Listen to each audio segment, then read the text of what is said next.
Welcome in, everybody. How we all doing? Hi, chat.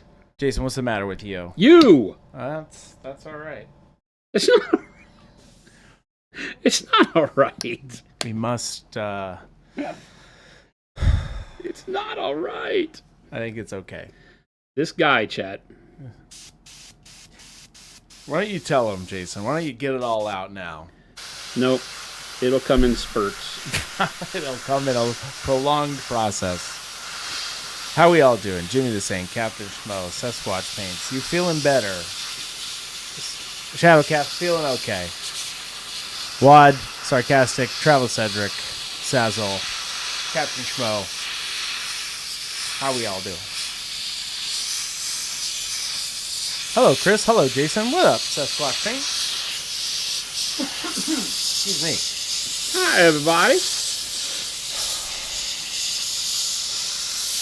Doing great. Glad. Brent, what's up?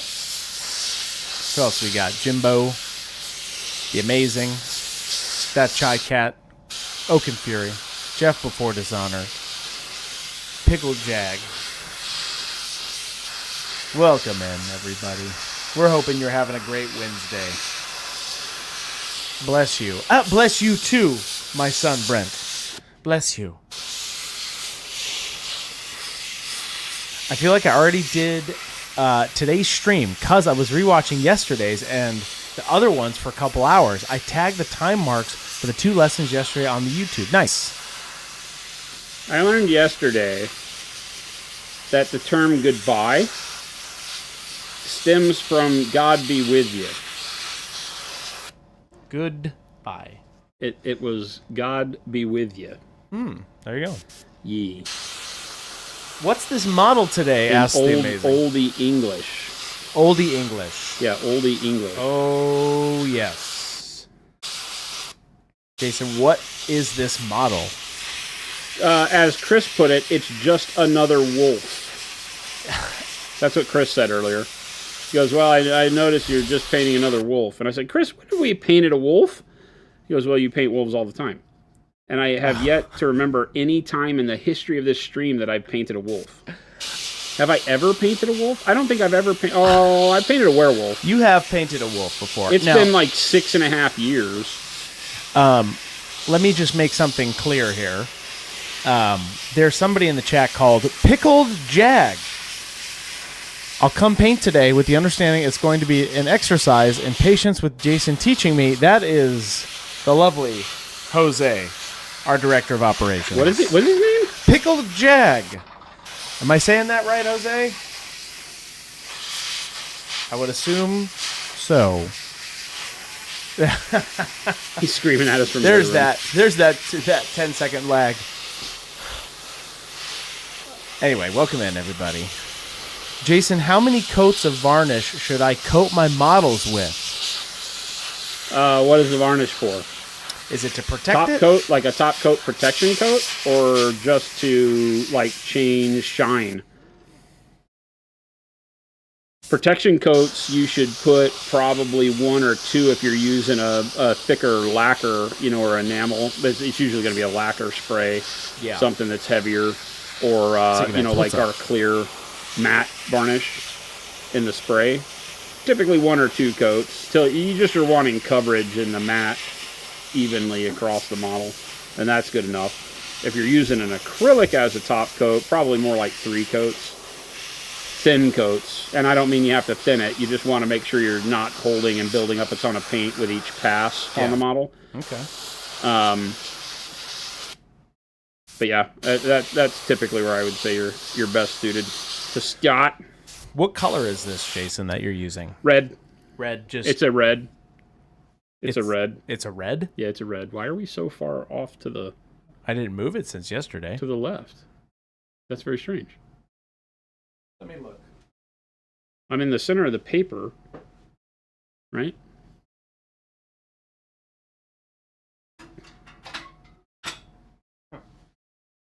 I thought we hit it perfectly yesterday. Yeah, I didn't touch it. It was really good at the end of the show.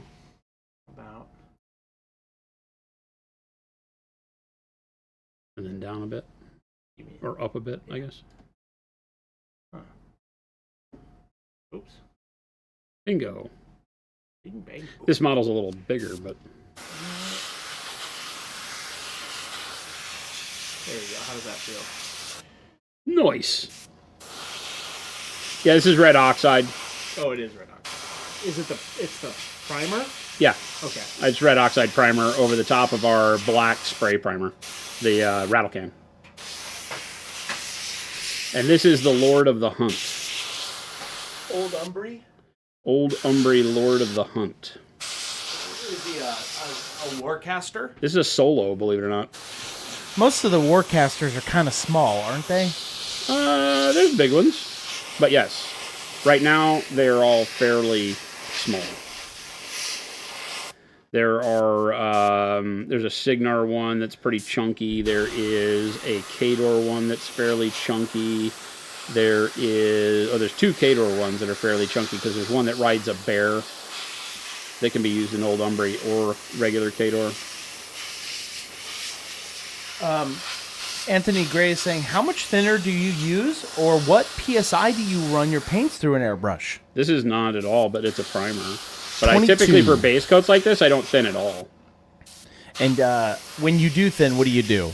About 50-50. Water? Either water or like our one-step medium. I really like our one-step medium lately for thinning. It works great.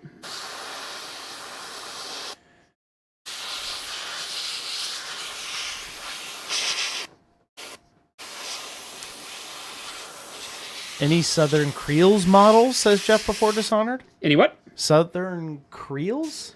No. I don't know. Is that another I've one? painted so many trolls, and they're one of my favorite factions. Oh, and nice. I feel like Marlon Brando in The Godfather. It's like, they butchered my boy. Oh. Or they massacred my boy.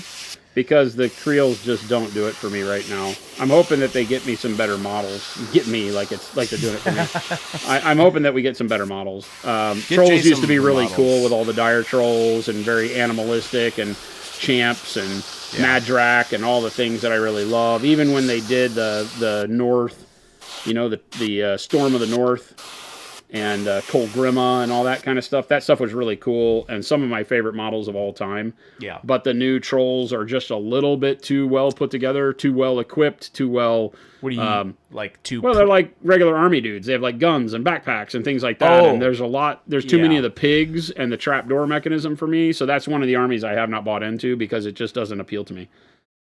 Too many pigs. Which is sad because trolls in the past have been one of my primary... I have every model from everything up through Mark III. All the King models, the Mountain King, Glacier King, Sea King. I have all that sitting in the other room. Nice. I just don't like them now. And I don't like the Brine Bloods at all. I'm not a pirate guy, and they went hard in the pirate thing. And crabs and sharks and things like that. There are some neat models, but they just don't overall as a faction appeal to me right now. What I know about Jason is... to not get him a pirate model for his birthday, a ninja model, or a Viking model. I don't know where you came up with ninjas, because that is not even anything I've ever said. I thought you said ninja trope was overrated. No, The ninjas? No, I said that it was Vikings, dinosaurs. Dinosaurs? Yeah, Vikings and dinosaurs. Somebody didn't like ninjas. And pirates. I'm just not a big fan of them. It's not that I dislike them. It's that if you build something around them, it's not really going to be something that grabs my interest. Kind of like the Conquest models. I'm not going to run towards something that has, just because it has dinosaurs or wears a pirate hat or, has a peg leg and a parrot on it. It just doesn't appeal to me. And Viking stuff, I feel like, is a trope that got way played out a long time ago. That's why I've never been a Space Wolves fan. Tech Elf, what's going on? What chapter are you doing, Brent? Asks Stan. Stan, what chapter are you doing? Hi, everybody. Great to see you here. Are they asking me what chapter? What are you talking No, about? Brent was asking Stan, because Stan said, just finished priming my entire Space Marine half of Armageddon in red oxide. Awesome. Athenian Spears. Nice. Awesome. Oaken Fury, am I having deja vu? I feel like y'all just had the pirate ninja conversation a couple weeks ago. It happens all the time. No, you're not having deja vu. It literally happens all the time. People bring it up, and I have to remind them. No, we're not. I don't really have any tropes that immediately grab me. I don't think. I can't think of anything where you're like, if you make it, I will buy that instantaneously. I don't know that exists for me. We might be able to think of something that I'm like, oh yeah, every time, but I don't really think so. I think there's genres you like fantasy you like the fantasy trope, but not like instant. No, I like painting fantasy models because they have more going on than most sci-fi models. But the fantasy trope, no. I don't find myself lured to fantasy stuff. Although, like, Warhammer Fantasy Battles was the first game of large combat scale that really was exciting for me for a long period of time. So there is that. I don't know these crazy names, Stan, and I don't care to know. You heard it here. How dare you? All these Thuthiel, Fafluplials. There's 1,000 chapters. No free pub. If you were to paint a figure, says Mondays, set in a dark night with light from a campfire, how would you handle the color of the model, like a green shirt or skin tones? How would you handle the color of the model like a green shirt or skin tones? Green shirt or green skin is the way that's written? Or green shirt or like Caucasian skin tones? Help identify what we're talking about. Tell me more. Because the camp light, if you're at dark night with camp light, the camp light is the only light, right? Can you do a dramatic light where you have warm light from where the campfire is, like it's down to a dull glow and not a raging fire? Yes, and then you might have some bluish light from behind. And technically your whole model is going to be one or the other. It's either going to be the warm colors, it's going to be the cool colors, or it's going to be grays and blacks. You start losing color in that harsh of a contrast environment where you only have one dim light source, dim meaning dim, not like the sun. And so you're going to have to really kind of base your color without a lot of those tones that would make the model what it is. Again, I really only have this to show. Right. But so the skin is more of, a yellowish orange because that's the only color I have. I might base that with a shadow flesh and then start livening it up with yellows and oranges or the color of the torch light or whatever. But everything else is going to be in yellows and oranges as we define the light on the model. And then from the other side, everything's going to typically be in whatever color your moonlight. This is more like a jade turquoisey, cave mushroom, cave pool of water kind of a thing, mystic pool lighting. But you can tell how all of my other colors are really just their base coat color. Like if this were going to be a red or a burgundy cloak, it's really just whatever the dark burgundy I'm using is. You don't highlight it too much. You just want a hint of that color in its darkest form when you have a very dark environment, because that's what pulls off the light source being so intense in the one spot and everything else falling to muddy colors, because that's what happens when you get in the dark. So you can't really tell too much of the difference. There's a little bit more green in the tunic than there is in the brown pants, and you can see the shine of the knee leg armor, at some of the dents and stuff, but not too much because it's so far away from my light, and a little bit of the shine on the sword and such. But everything else is really just done in base coat. So when you're painting like the shirt, if the shirt has light on it, it tends to go towards the color of the light. When you're that dark, and then away from it just becomes the base coat of whatever you were going to do, like green, a dark green or whatever it is. Monday says more like colors with a campfire light affecting it like a filter. Yeah. So when you have that high of a contrast, it's no longer a filter because there was no light to make the shirt green in the first place. The only light that's there is going to turn everything the color of the warm light of the flame, because that flame is probably going to be like a 6,000 Kelvin on a fire flame, like a campfire. It depends. Actually, it would be more warm, so it'd be like 2,700. Like warm fire is what I'm thinking. So it would be very warm. So that's more on the 2,700 side, like yellow. Well, the higher you go, the cooler it gets. Oh, I'm sorry. Are you talking about cooler? Yes, that's exactly. Yes, so it'd be 6,000 Kelvin. No. The higher you go on the Kelvin scale, the cooler the tone is. The lower you go on the Kelvin scale, the hotter the tone is. That's why you're at like 5,500 for white light. If you go above that, then it gets too cool. It gets yes. It goes opposite of what you think it should go. Yes, when you're talking Kelvin, like 55 or 6,000, 7,000 Kelvin. It's like a blue light. Yeah, it's blue light. Jason's face, right, is like you are at 5,600 Kelvin, which is good white light. Like, and then behind hinting you, a little bit towards like this is what you would get if you were buying like a full spectrum bulb. Yeah, is like 5,500 Kelvin.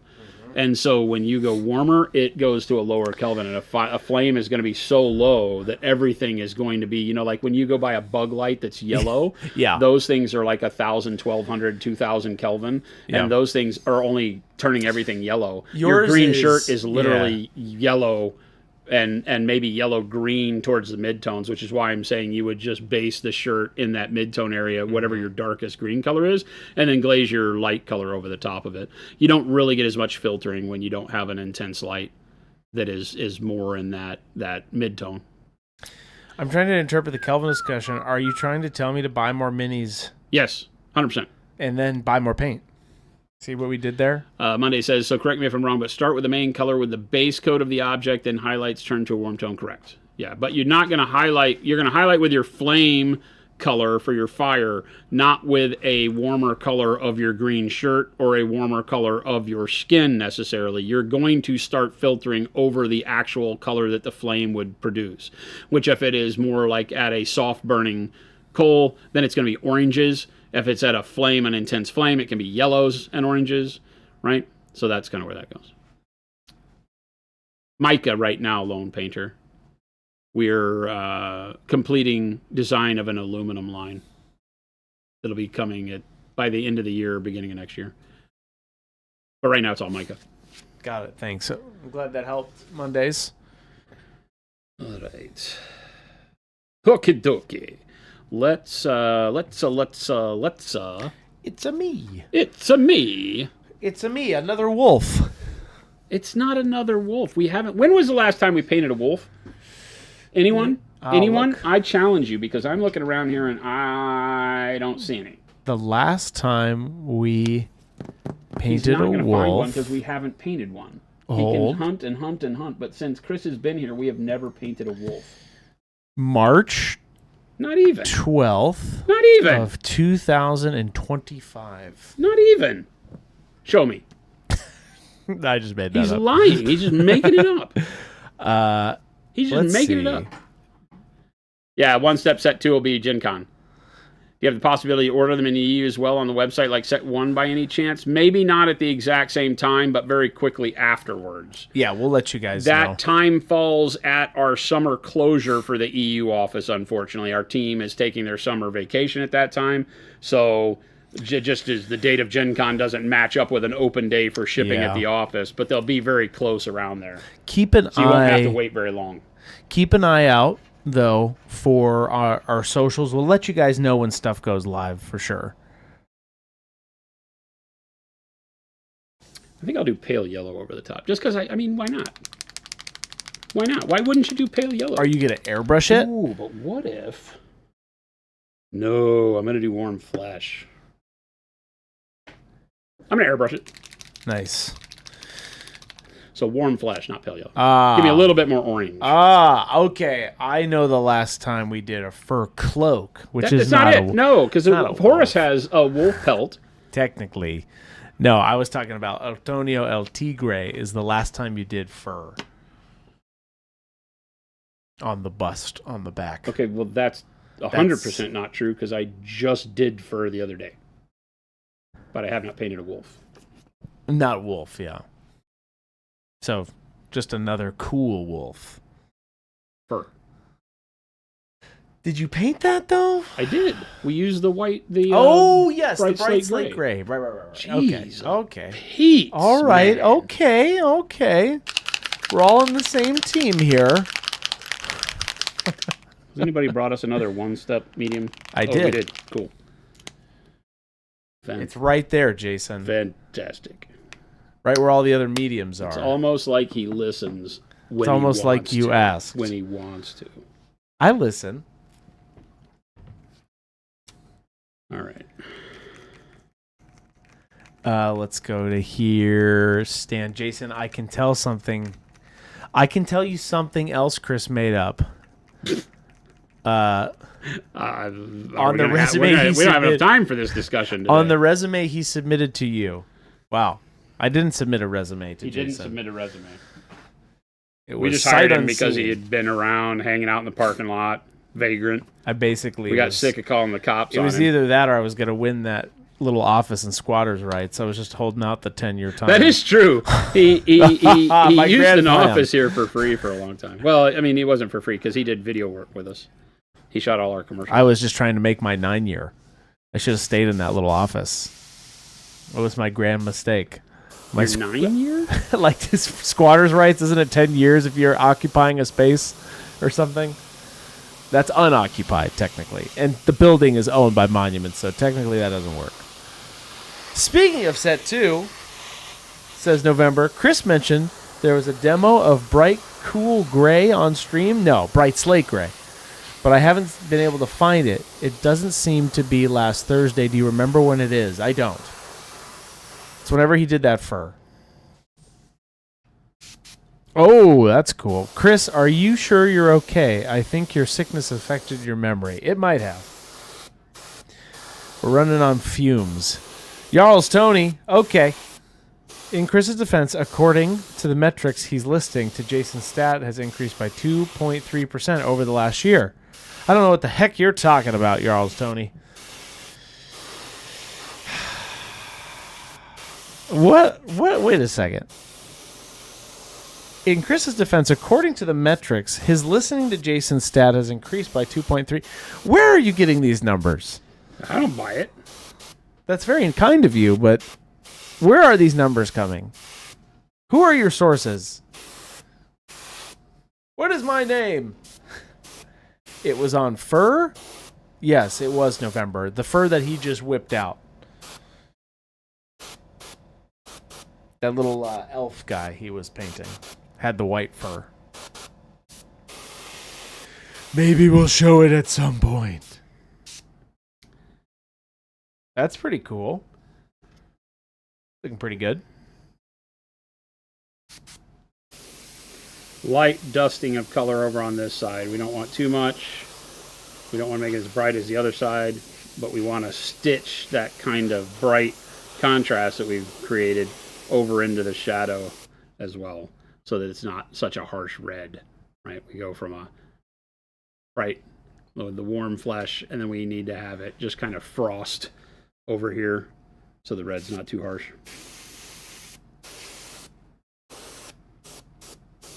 And that's really just making sure that we're pulsing the trigger and holding the brush back pretty far so it doesn't build up too much color.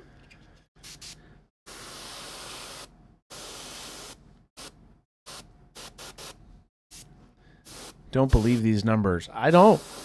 I need more facts. I need more numbers. And how that was measured in the first place. How what was measured? My increase of listening has gone up by 2.3%. There's been no increase of listening. Yes, there has. What? It's right there in the numbers. Oh. Wait a minute. You were just questioning how he got them, and now you're defending them? I am now. Oh, because now you've realized they benefit you. Exactly. Correct. I still need a report on this, Jarls Tony.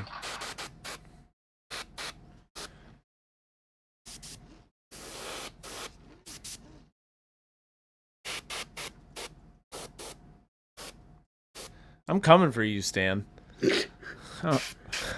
I got people. So get ready. He's got nobody. I'm gonna hunt you down. He's got nobody. Don't worry about it. I have many people. Hear me now. Listen to me later. There you go, Brent. I like that. That's just great.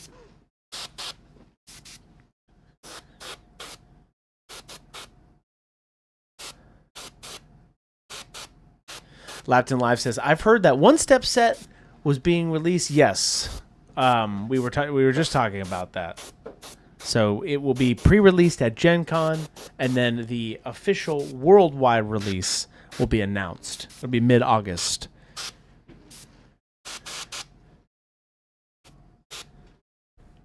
I think that's pretty good.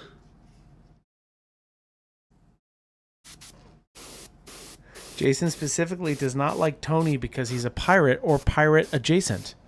Who? Tony. Tony who? Who's Tony, the Punisher? Who you talking about? Who's Tony? This is getting handsies. This is a Warmachine model. Something Lord of the Hunt. Lord of the Hunt. Just straight up Lord of the Hunt. That's what it is. Lord of the Hunt. It's a solo. You could have 2 of these. Oh, interesting. How many points is he? It's ridiculous. I don't remember, 18 or something stupid. 18? Maybe it's not quite that much, but it's a lot. Wow. 14 points or something. They're really brutal. So, but I can't believe you can have 2. It's like having another Jack. It only has like 20 health, but that's still pretty good.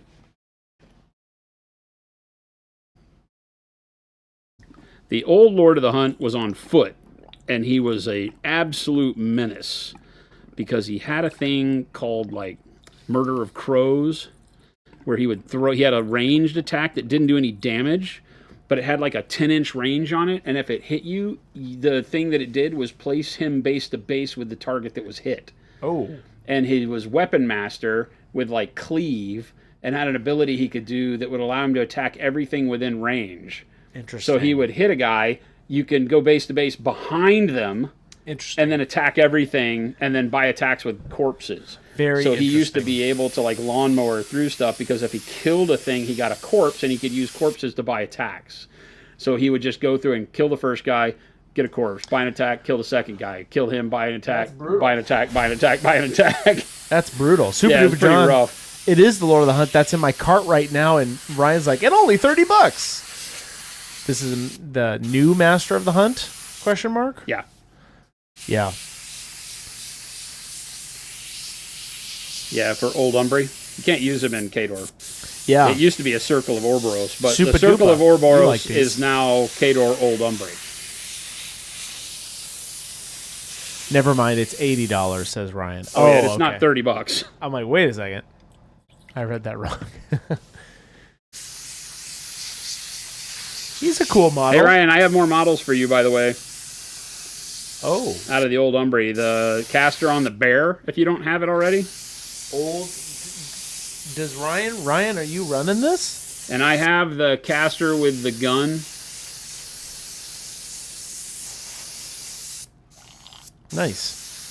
I have another Great Bears unit. I don't know what you have and don't have, but this one came with the caster with the axes that you already have, but also with its jack, which I don't know if you already have or not. Ryan says, "Oh." But there were a lot of duplicates of Khador stuff in this. Nice. Because they share a lot of units. Khador.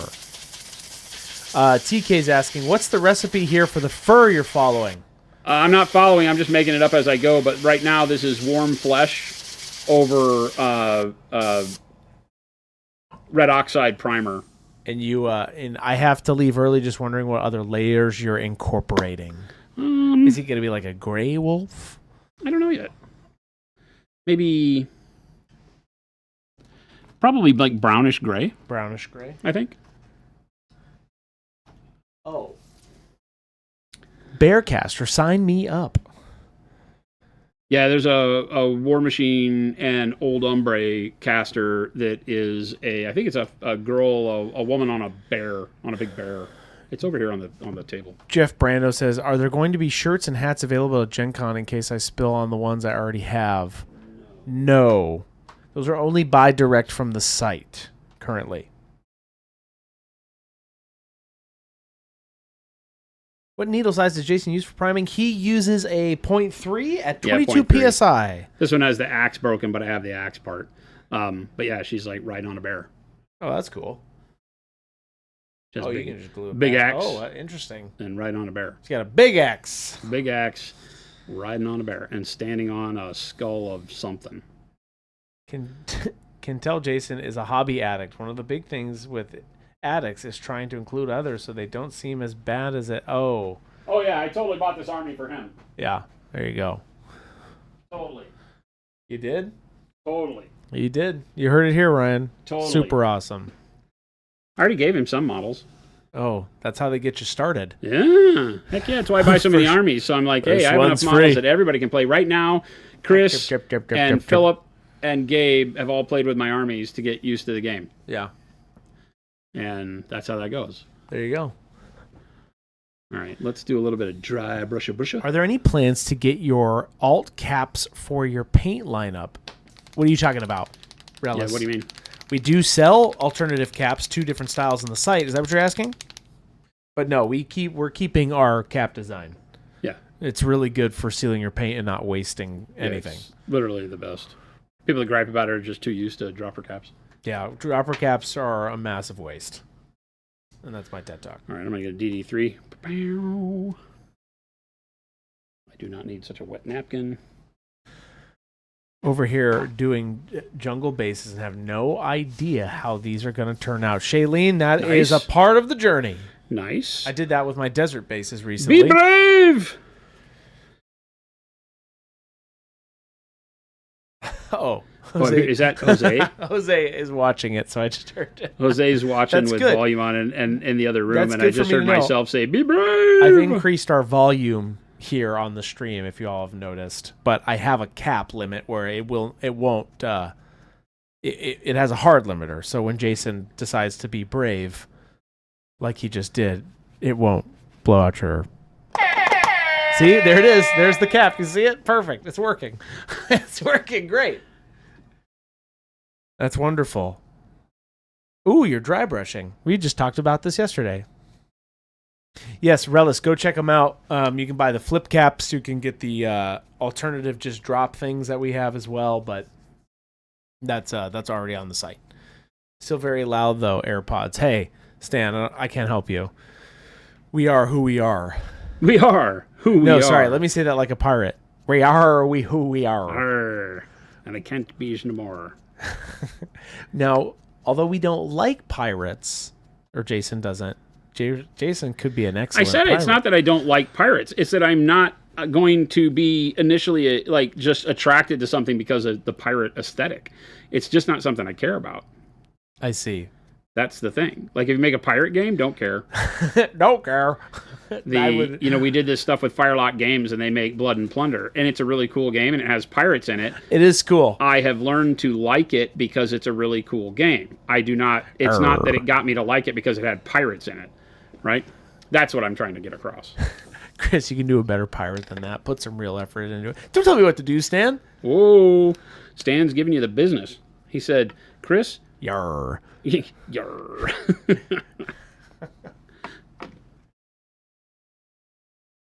It is not Talk Like a Pirate Day. It is not like It is not Mike Tyson Day, is what he just said. It's not Mike Tyson Day. I don't know where that came Shout out to Mike Tyson, I guess.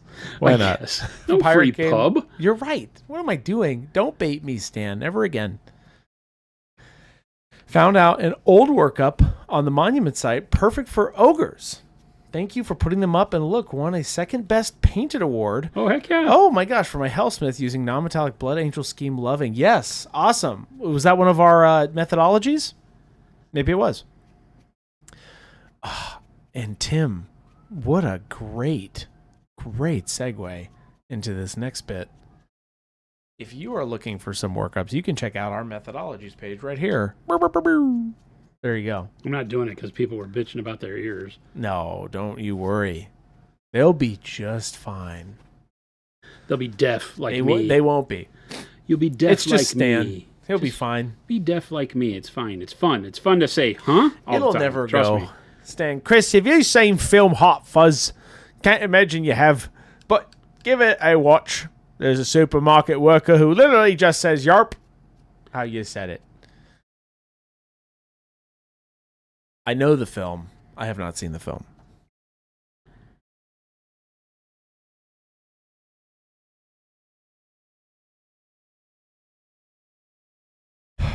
I watched culture things, Stan.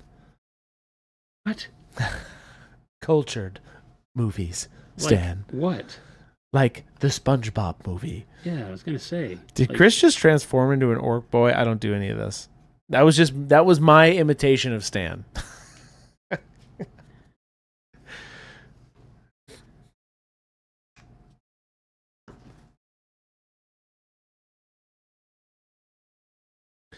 Is this titanium white dry brushed over taupe zenithal? Asked Chessboxing Ogre. Not taupe. This is warm flesh over red oxide. And then what are you dry brushing? Titanium white, yes. Okay.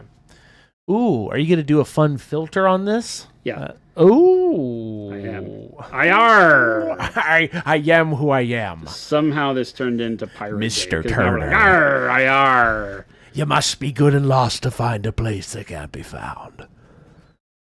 I'm debating on ordering a cake with Bilbo's birthday speech for my last day of work. That's awesome, Double T. Of course you know I would say that.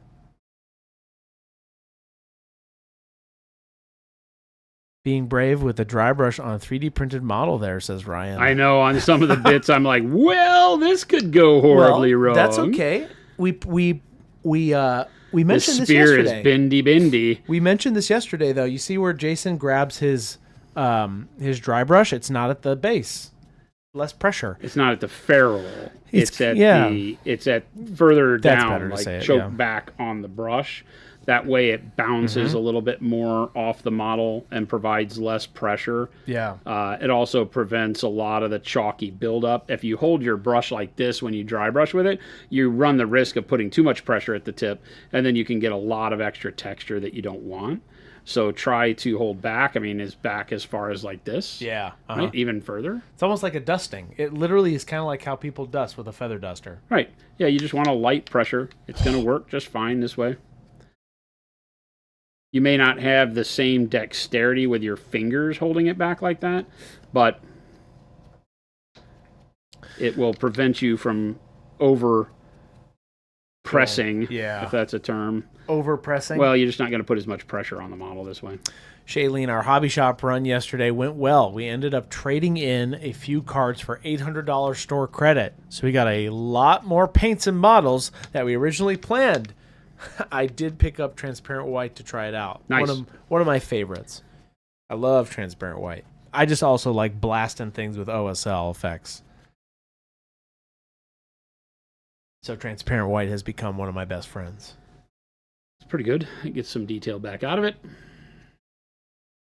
That's pretty cool. Still gives us a shadowed side. You know? With the more of the red showing through.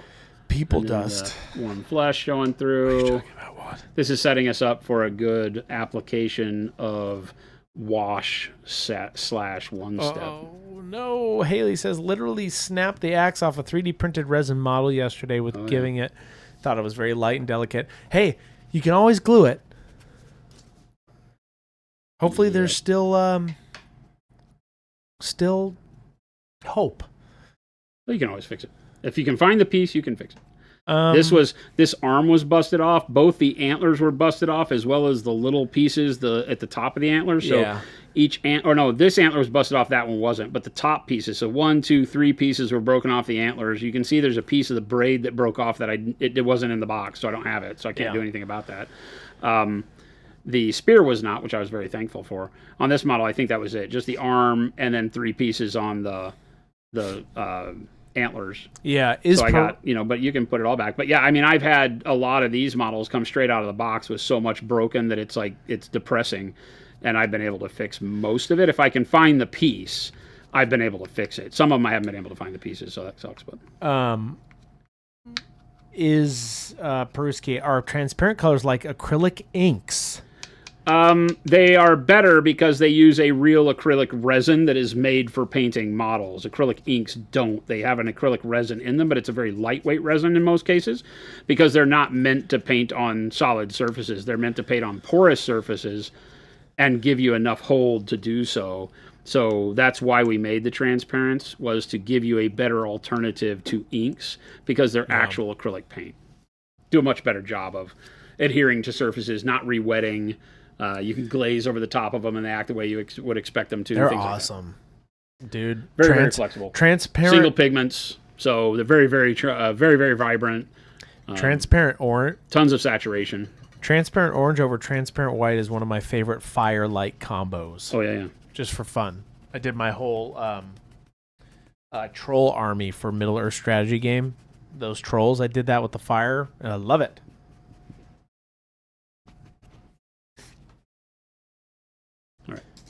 All right, now we paint. Easy setup, easy life. It was a clean break. Okay. I'm glad you fixed it. Easy setup, easy life. I wonder, should we use One Step Dark Purple? No, probably not. Should we use One Step Dark Brown? Maybe. We should maybe hold that off to the side. Should we use One Step Dark Green Blue? Dark Green Blue? No, probably not. Should we use there it is. Just plain One Step Black? No, probably not. Oh, my goodness. What if we were to do One Step Bright Slate Gray and have oh, it be white? My. No, probably not. What if we were to use the One Step Bronze Yellow? That's a contender. What if we were to use the One Step Dark Turquoise? They're all here. Probably not. Probably not. They're all here. Oh, but One Step Olive Yellow? That's a contender. And if you say that again, I literally will come over there and kill you. One Step Rust? I'm not going to say no. It's still in the brown range. So that could work. Scarlet Red? Probably not. Probably not. Yellow Green? Probably not. Dude, Yellow Green looks so good in the bottle. And then Deep Blue? Probably not. Probably not in the range. But I think the browns we can keep over here, so let's do that. Say it again, Chris. Oh, I will. Never say it again. This is exciting. Yes, Sasquatch. We have them all in-house. So maybe you guys should show up tomorrow, too. What? What do you mean? Well. You wouldn't give people these, would you? I wouldn't today. No, I don't think that's a safe thing to do. Because if you gave it to them, you'd have to have them in the box already, and I don't think we've done that yet. So, in order to really knock it home, you would have to have set 2, baby. A set 2 box. There it is. That actually live in the flesh. And since we don't have that, I don't think you can give those away. Mr. President. It's gonna be your birthday tomorrow, chat. But we I'd be here. You should be here every day. You should be here every day. Let's go with the dark brown. Ooh, dark brown's gonna look so good. Oh my heavens to Betsy, Mary Magdalene, and the saints, my God, dark brown is gonna look great. I'm very pleased. And with this, I am very pleased. And I think we'll also do some bright slate gray. Oh, yeah. I think the bright slate gray might be the thing to do first. Let's do that. Over it? Well, let's give them kind of a bright gray coat, and then we'll do brown over that. Because remember, you have to treat this like watercolor. If you want a bright color, you need to put it on first. You can't, and then accent it with dark, because you can't put a bright color over dark color with washes. Yeah. That just it won't work. So I like it. So how about some bright slate gray? Give me 1 second. I'm going to get some water. Oh, so exciting. So exciting.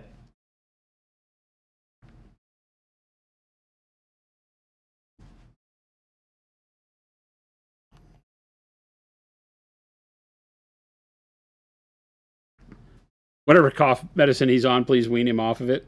Why? Because it's making him crazy? What are we talking about? Who are you talking about? I don't know. Are you guys talking about me? The people are talking about it. The people. My people. Okay. Our people. I'm not going to thin this at all. You're just going straight for it? I'm just going for it. Let's see. On one of the little wolves, we'll just go for it. Thank you so much for that sub. Yes, so for all of you who are... Like Dizawan. Oh, yeah. Look at that. Oh, that's going to be great, dude. Dude, bright. Come on now, you. That's just great. Look at that. Bright slate gray. This is... do you? I don't know what he's doing, chat. I'm excited about new fun things. Yes. Matthias, this is bright slate gray one step. One step bright slate gray. Oh, that's yum yum yum yum. Good thing I don't have the high porn. See, that's what happens. That's why Jason has the high porn. I can still do that though. With great power comes great responsibility. Jimbo, so do you mean that Jason will start using Wave 3 paints next week or right after Gen Con so we can see them a month? That's okay. So if you guys don't know this, here in the chat is where things happen. If you want to be in the know, spread the word, tell people to get in here, and this is who we are. We do fun things. And obviously you guys have seen these colors quite a bit. He's been showing these off for a minute. But you thought it wasn't real. You thought it wasn't going to happen. But maybe anybody thought it. But maybe tomorrow you spread the word. I think everybody was just thinking that it wouldn't happen fast enough.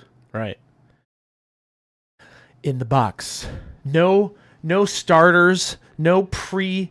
This is it. You get what you get. When it goes live, and we'll let you know when it goes live.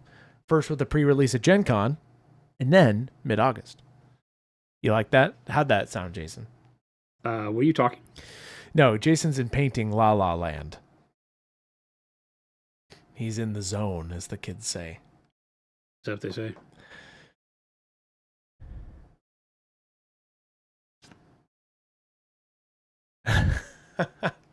This is terrible advice, Chris. We don't want others here tomorrow. No, what are you talking about? We want the world to know. And now nobody's going to spread the news tomorrow. That's what's going to happen. They're like, actually, keep it as secret as possible. That way, I win. Or we announce it anyway, and many people...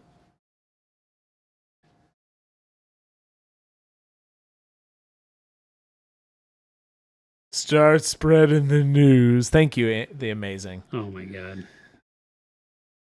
I thought Jason was going to start singing that one for sure.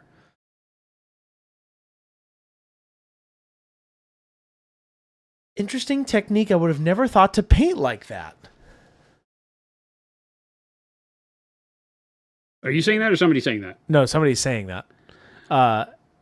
Asmodeus. It's very nice. a good way to get a nice look of color going on a surface. Yeah. And if I want to push some of these in different directions, like I won't do all of them this way. I'll pick that one and do just maybe... Oh, that's cool. Different wolves. Yeah, because you can imagine them all being different colors. Yeah, or some different kind of shade. Yeah. Right. That gray is so sexy, says the amazing. Right. Yeah, I think it's working really well. Oh, yeah. With that base? That's super cool. I kind of like it for the main one, too. More of like a winter wolf? Arctic wolf? Yeah, it feels kind of cool. So I might do like 3 of them like this. Let's do this back one over here.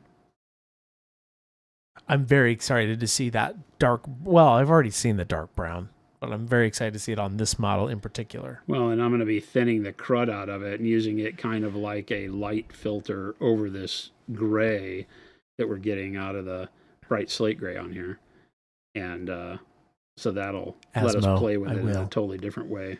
So that, the hope is that it gives you like a dirty winter wolf pelt. Mm-hmm. Oh, out of it. Gnarly RJ, I'm new to miniature painting. This is a first-time chat, by the way. Welcome in. And war games. I've tried 3 brands of paints, and my style tends to like your acrylics more for some reason. Awesome. That's encouraging, because I know you said you're new to miniature painting and war games. I was in your same boat when I first started my journey, and I wish I would have started with our stuff too. So I'm glad you're enjoying it. It is very user-friendly. Yes, it is not called Pro Acryl because you have to be a pro to use it. It's called Pro Acryl because it makes you feel like a pro when you use it. Yep. No matter where you are on your journey. Little Billy says, speaking of dirty winter wolf pelts. Hi, Chris. Chris smells like one on account of his soiled goo goo gaga baby diapers. Oh. Wow, that one was straight to the heart, Little Billy. Wow, and dude. Chris is fired. Welcome in. We just love you. So mean to him. Hey, you know what, Jason? We talked about this earlier today. What? I do that for the company. I do that for you, Jason. Make yourself a martyr. You're not a martyr. There's nobody here trying to do that. There's nobody here trying to harm us. Exactly. because I have my God, done. here he goes. This is my what he job. says, chat. I want to see some X's in chat. I've literally done this. Because he literally sits here and says that the only reason none of us are dead is because he's gotten in front of all the bullets. And I'm like, it couldn't be that actually nobody's trying to harm us, could it? I mean, I don't want to go out on a limb here, but they can't even do that because the job is done. I don't want to, stretch my expectations too far, Chris, but I think it's more because nobody's actually causing anybody any pain around here. A lot more so than you protecting anybody. I'm not trying to lessen the value of having you around. Yeah. I still love having you around. Sure. Yeah. I know. It's a tough gig taking these slings and these arrows. Oh my God. Bouncing upon stone. See what I have to put up with, Chad. You know what Mr. Kyle says? Thank you for your sacrifice, Chris. Kyle. Our Kyle? Yeah. Oh, he wants something. You're welcome. Oh, he Kyle. wants something. Kyle, my man. That guy wants something. He knows. He wants something. Oh, no. Oh, yeah, that looks good. Yes, Gandalf. Very good. Butter scraped over too much bread. That's great. Very good. This is very nice. Very good. Wow, I kind of think I could do this on all of them and then pick a different color to go over to go over all of them with. Interesting. Let's play that game. Let's play this game. Let's play that game. No, because I do want some of them to be much darker. So let's not do that. What? Gilborn says, I mean, I definitely had some physical pain after hearing his ship in the water speech. What are you talking about? I'm telling you. It's for you. It's so brutal. You guys come here for 10% silly, fun, win-win time and 90% paint. And we deliver every time. The absolute opposite. No! What? False. False information. We seriously deliver like 90% This is false. shenanigans, No. 10% paint time. Rocco, what? Hello, what's going on? What is this faction called? It's Old Umbry, Rock. Old Umbry, right? Yeah, Kador Old Umbry? Kador Old Umbry. Is Kador... I'm so confused. They are kind of like the I thought Kador was northern the robot guys. faction. Well, they are. They had their other. The Kador is all Warmachine. Oh, okay. Right, but Okay. this faction is all War Beasts and a few Warjacks. You can take a Warjack with one of your junior casters, who is a Warcaster for Kador. So Yes, Lord of the Hunt. no. Oh, this is Lord of the Hunt. This is Lord of the Hunt. Yeah, Matthias was asking. Or stating it. But yeah, the two factions are entwined in the lore and can share some of their warcasters and some of the things you can take. But this is primarily a faction that uses War Beast and Fury rather than Focus, which is kind of interesting because it to my opinion, it is the old Circle Orboros redone. Mojo Kojo says, one of the annoying things about Pro Acryl is that it makes me not want to use my other paints. Thanks, Jason Evilface. Well, that's... Sorry, not sorry? Mojo, first of all, thank you. That is a beautiful compliment. It really is. And a silly one at that. Which is the kind we like the most. Does Monument Hobbies have sponsored painters? If so, how does one go about getting recognized to do so? We have a program called the Monumentals. And Yes. the Monumentals, while not being a true like sponsorship, the only sponsored artists we have are our signature artists. Right. Who have the named paint sets. Mm-hmm.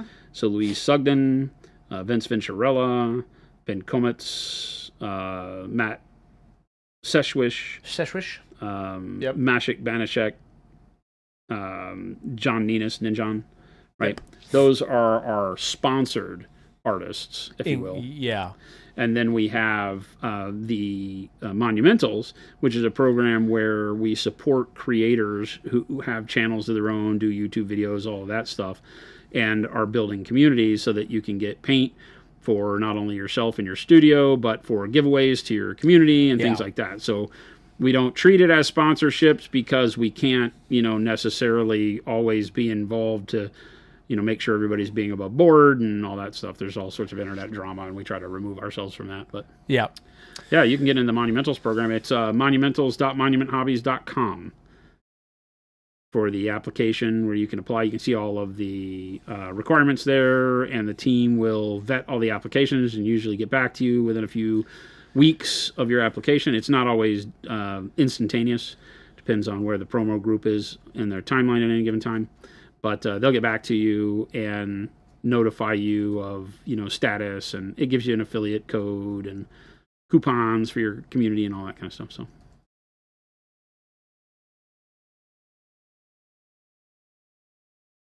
this is really good, by the way.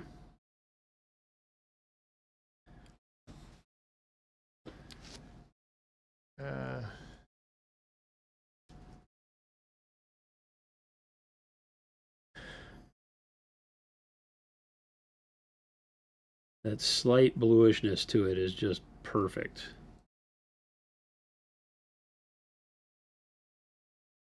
You're awesome. Thank you. Absolutely. Yes.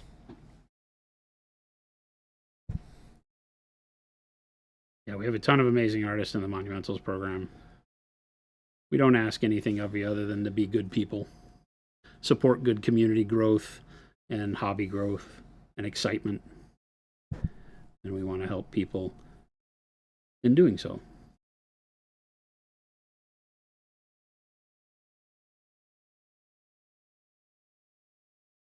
But we don't have, it's not a program where you have to, shoot 3 videos a month with our stuff in it. We don't do any of that. So up to you. Just be a good representative of the hobby, is all we ask.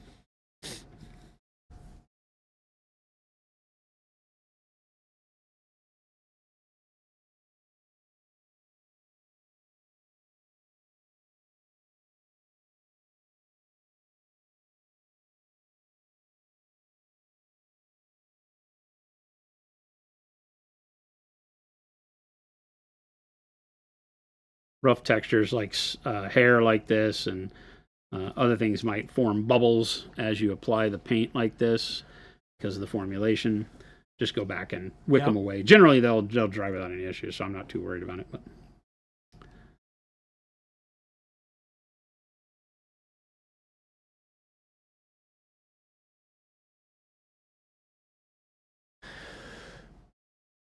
is there a minimum requirement in terms of skill set? Not skill set. We want your community to be of a particular size. The reality is, in any kind of art community, it's less about what is defined as skill, because it's hard to define. It's very subjective. And it's more about, for us, how you promote the hobby, right?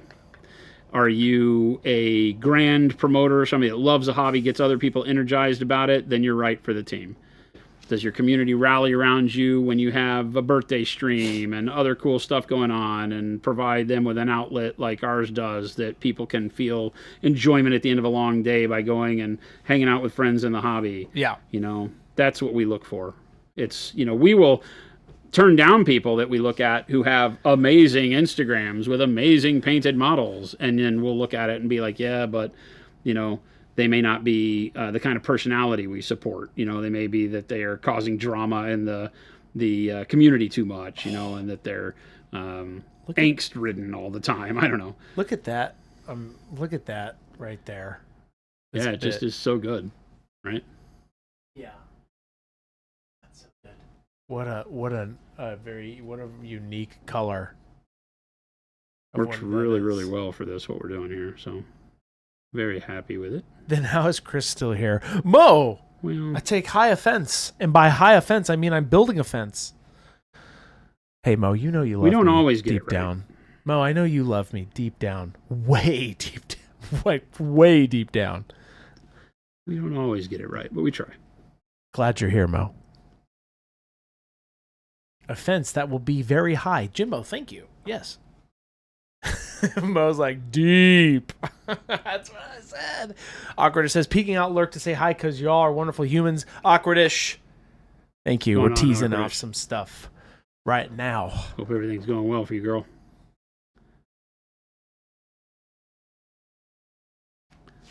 Sounds like it's more based on a strong community outreach versus old school 100%. product placement sponsorship. 100%. Yeah, we don't. I was just having a talk with our managing director for our European office the other day. I had a meeting with him, and he's wanting to do some sponsored content, like true sponsored paid content with some artists in Europe, because that's more akin to what they do over there. And so we had a long conversation about what that means for a company like Monument, because I don't like just paying people to say they like, hey, look, watch me paint with this paint, and it's an advertisement. But then when they go back to paint in their normal everyday stuff, they don't use our stuff. Right. And I'm like, so do you think your viewers are dumb? Mm-hmm. Like, do you honestly think your viewers are like, oh, he's changed over to Procryl, if then your next video you're sponsoring somebody else? I just don't like the way that feels as a company owner. I know that it is probably dumb because, we can get some very big painters to use our stuff and they have a big following and all that. I don't give a damn. We have a good following here. We get a lot done here. I would rather have people be honest and want to use our paint before I throw a bunch of money after, just a big advertisement or something. Feels more authentic because it is, Yeah. And that's what drives our business. That's what Monument is founded on, not just hiring people to, be on your quote unquote factory team because you throw money at them. And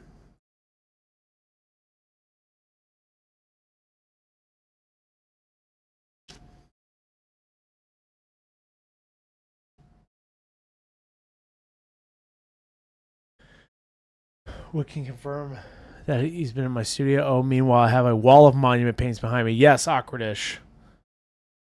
One of our monumentals. Big Bob says, I'll take the money. You don't even got to sponsor me. There you go. wait a minute. Wait. That's exactly not what I said. But hey, wait welcome, Big Bob.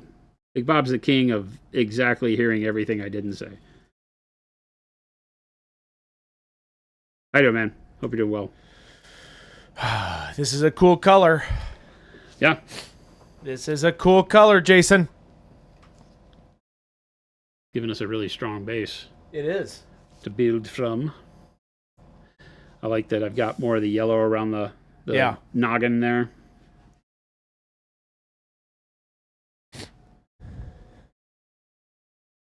I'm slowly picking up Procryl. I need more, but I have no way to store them. Well. The amazing HVS. Wait, HVS. What do you mean you have no VHS. way to store them? I'll tell you a way. Jason, how would you store our paints? Well, I would get a go bag. Look at that. Kublammer. If you didn't have an area to like paint at your house or whatever and you needed storage that way, I'm our not go bag okay. is a fantastic way to do it. Because it just lets you you have your painting desk in a suitcase, basically, and then you can pull it out when you need it, put it back when you don't. It's a great tool built for people on the go or people that don't have a particular place to paint in their residence. There it is. I just put a link to our hobby go bags. You can get one for yourself at that link. And it's a game changer. No, this is not taupe primer, James. This is warm flesh. It was warm flesh over the top of red oxide. Red primer. oxide. Gives you a good warmth through the red, and the warm flesh allows it to be a little bit more yellowy orange than pale yellow. I nearly went with pale yellow. It's my go-to is pale yellow or taupe, but the warm flesh is just a little bit more intense with the color. And I didn't have an idea of what I was going to put over the top of it, but then I decided on this, and I think this works great.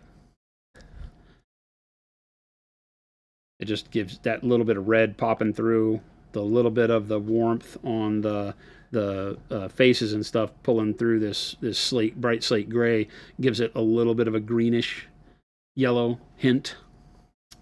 Works very nice. Transit Gaming says, I'm 50-50 using Monument Hobbies and Army Painter. I've gotten rid of other paints. Nice. Thank you for giving us a try. Awesome, yeah. Means a lot. We always just want people to give us a try and have fun doing the hobby. Just paint. Have fun painting. Hopefully we can join you on your journey as you paint, whether it's here just hanging out and talking nerd stuff during the show, or by getting yourself some paint and painting with it. Whatever floats your boat. We're not too particular.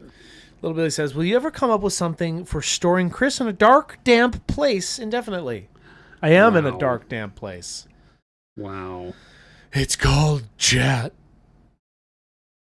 Wow. Now he's being mean back. I have to. Sometimes the fortress has to fire back. Now he's being... Sometimes the trebuchets must launch back into the fields of Now Horde. he's being mean back, Little Billy. Sometimes I have to fire my own arrows. I feel this is because of you, Little See? Billy. Now you guys are all starting to get this metaphor. I blame you.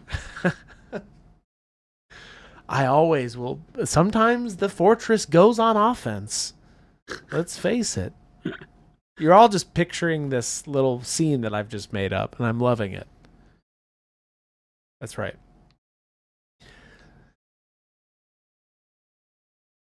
My friend asked if you all were paying me yet because they don't know anyone who can still shill better than me. Okay, so Wad said someone had a question about Pro Krill in my friend stream the other day, and I answered all their questions. Nice. My friend asked me if you all were paying me yet because they don't know anyone who can shill it better.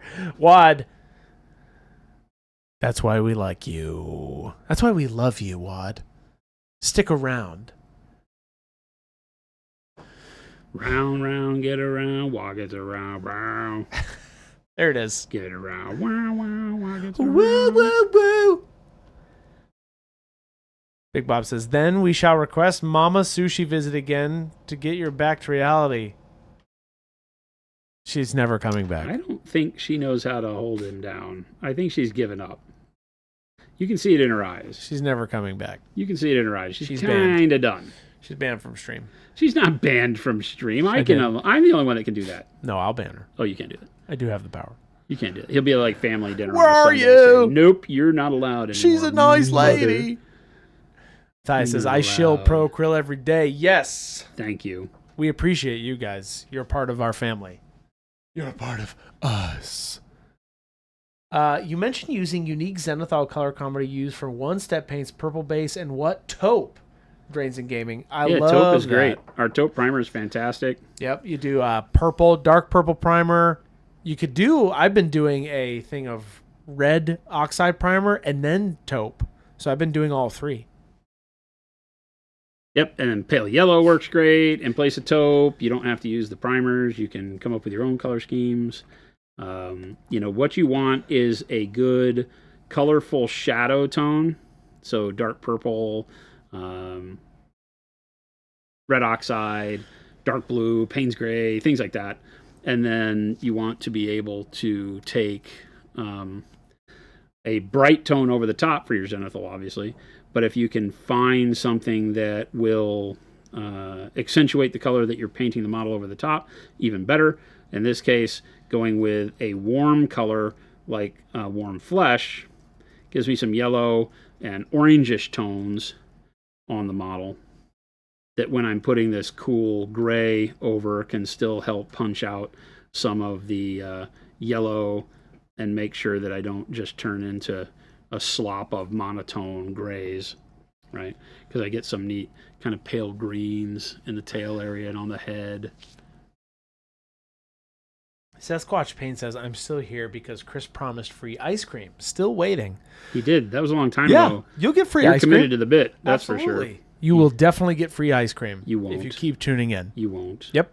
100%. Hey, Sasquatch Paints with 1,000 bits. Woo! That's a lot of bits. But if you stick around long enough, you might get ice cream. And by long enough, I mean like 50 years from now. Like, you won't get ice cream. Trust me. I promise. Right now. God. Why do you do that, Chris? Because that really doesn't help. In 50 years I from promise. Now, no, I'm making a statement. In 50 years from now, 2076, I will run a giveaway and somebody will win ice cream. But I'm... He's He'll be dead and gone. 165 years old. I don't know why he lies to you. Let's wait, chat. I love That's you. not I a don't lie. lie to you. That's not a lie. If I'm That is still a lie. alive. You didn't ever say if. You just said the lie. I didn't. No, I just said I'll give it away in 2076. We'll give away ice cream. I don't know why he does it. I don't know why he's this Arizona doesn't have ice cream. They only have warm cream.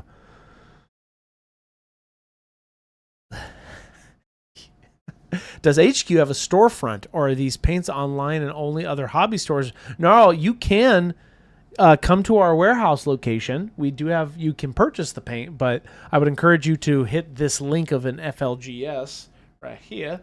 You can look up a store near you who carries us. That's probably, unless you're in the Phoenix area, near the I-17 in Clarendon, in Indian School. He's the way his inflection Thank you. Great goes up at the segue. Thank you. And what are the paints that Jason is using here? In a Skyhumper, we use Pro Acryl. Tee-hee. Oh my god. He's using Bright Slate Gray One Step, which is coming out in set 2 with a pre-release at Adepticon.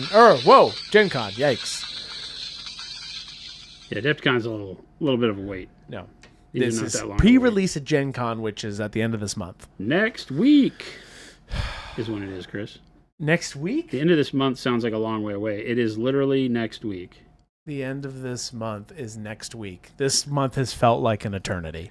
What? It feels like it's flown by. This one? Heck Yes. no, dude. Absolutely not. You've lost your mind. Definitely not for me.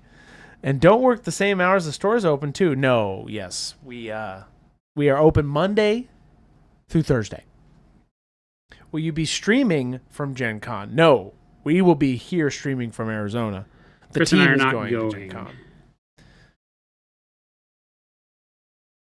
So the stream will go on next week. Gabe and Are you? the team You're not will be going at at all, I'm not going right? to Gen Con. Oh, okay, gotcha. Not Yeah, we'll be going here to same Gen time. Con. Show will go on next week. I'm not abandoning you for that show. Okay, Chris, but what flavor of paint is Jason using? Blueberry. I told you. It's bright slate gray One Step. Pro Acryl One Step Bright Slate Gray. Yes. So Anakin Skyhumper, I'll bring you back up to speed. So it's a base of red oxide primer, then a zenithal of warm flesh, and then bright slate gray One Step. Do you do any events in PNW? The Pacific Northwest. Not currently. We support Do we? a bunch of events up there, I guess there isn't one that but we we go don't to. do any up there. No, we have not decided to do any of the PAX stuff yet. So I think PAX has got to show up there Jason, any shows you'll be at for sure? through the end of the year. Yeah. I believe we'll be at SMC over in the Netherlands. Jen and I. SMC? Yeah, SMC. Okay. Gabe, I think, is planning to go to. I think they were asking about you in particular. Oh, me Yeah. personally.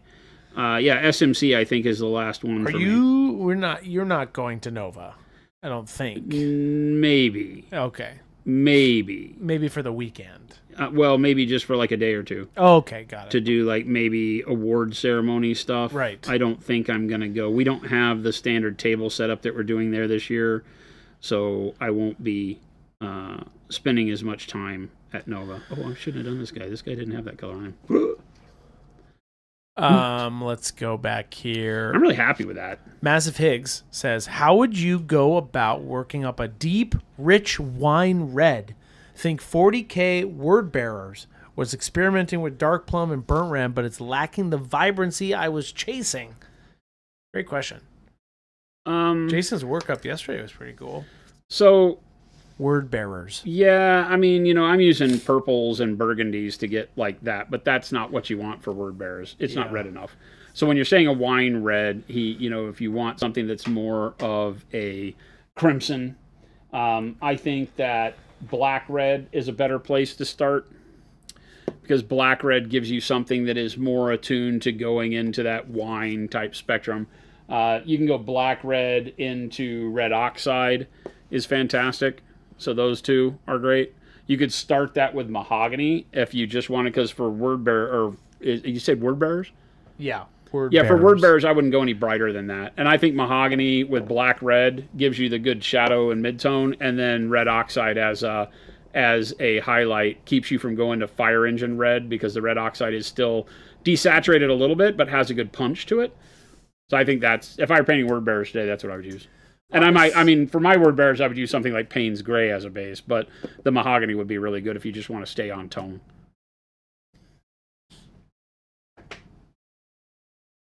Drains and says, I saw that red was missing from the initial starter set. It's nice to have a dark. It had a dark red, which is nice. Yeah, we had crimson, and now we have scarlet red coming. You mean from One Step? Yeah. Crimson. And then Augustine says, any chance you guys making prism paints like Guyano lacquer paints? Nope. Prism paints? Probably not. I don't know what that is. Things that are like color shifts. Oh, okay, yeah. Chess Boggins over says, adding black red to my must-buy list. Oh, black red's great. Great color. Soul Prankster, first time chat. So cool to see the models I shipped to you and used to play against getting painted. Ha! Yeah, are you the guy who sent them? Thank you. We talked about it. We messaged back and forth last night, and he was like, "You're going to painting them on stream?" And I was like, "I think so." Yeah. And I named all the models except for this one that I thought. And he goes, "You got to do the Lord of the Hunt." I was like, "Oh my God, yeah, you're right." I was like, "This one was set off to the side because I had to repair it because it had a bunch of parts broken off." Yep. But once I got their parts repaired today, I was like, "Yeah, okay, now I'm going to prime it and we're going to go." So we use dark crimson for our blood effects. Yeah, Droth, which is actually gloss. If you read the bottle, it says gloss on there. It's actually a gloss paint. So I just used that yesterday, and it was awesome. I did the whole flicking with the brush, right? Get the splatters on there. Graphite gray. Yeah, graphite gray from set 1. Oh, to make some darker versions? We'll do one of these guys in graphite gray first. Hey, I think that's pretty cool, man. I'm glad you approve.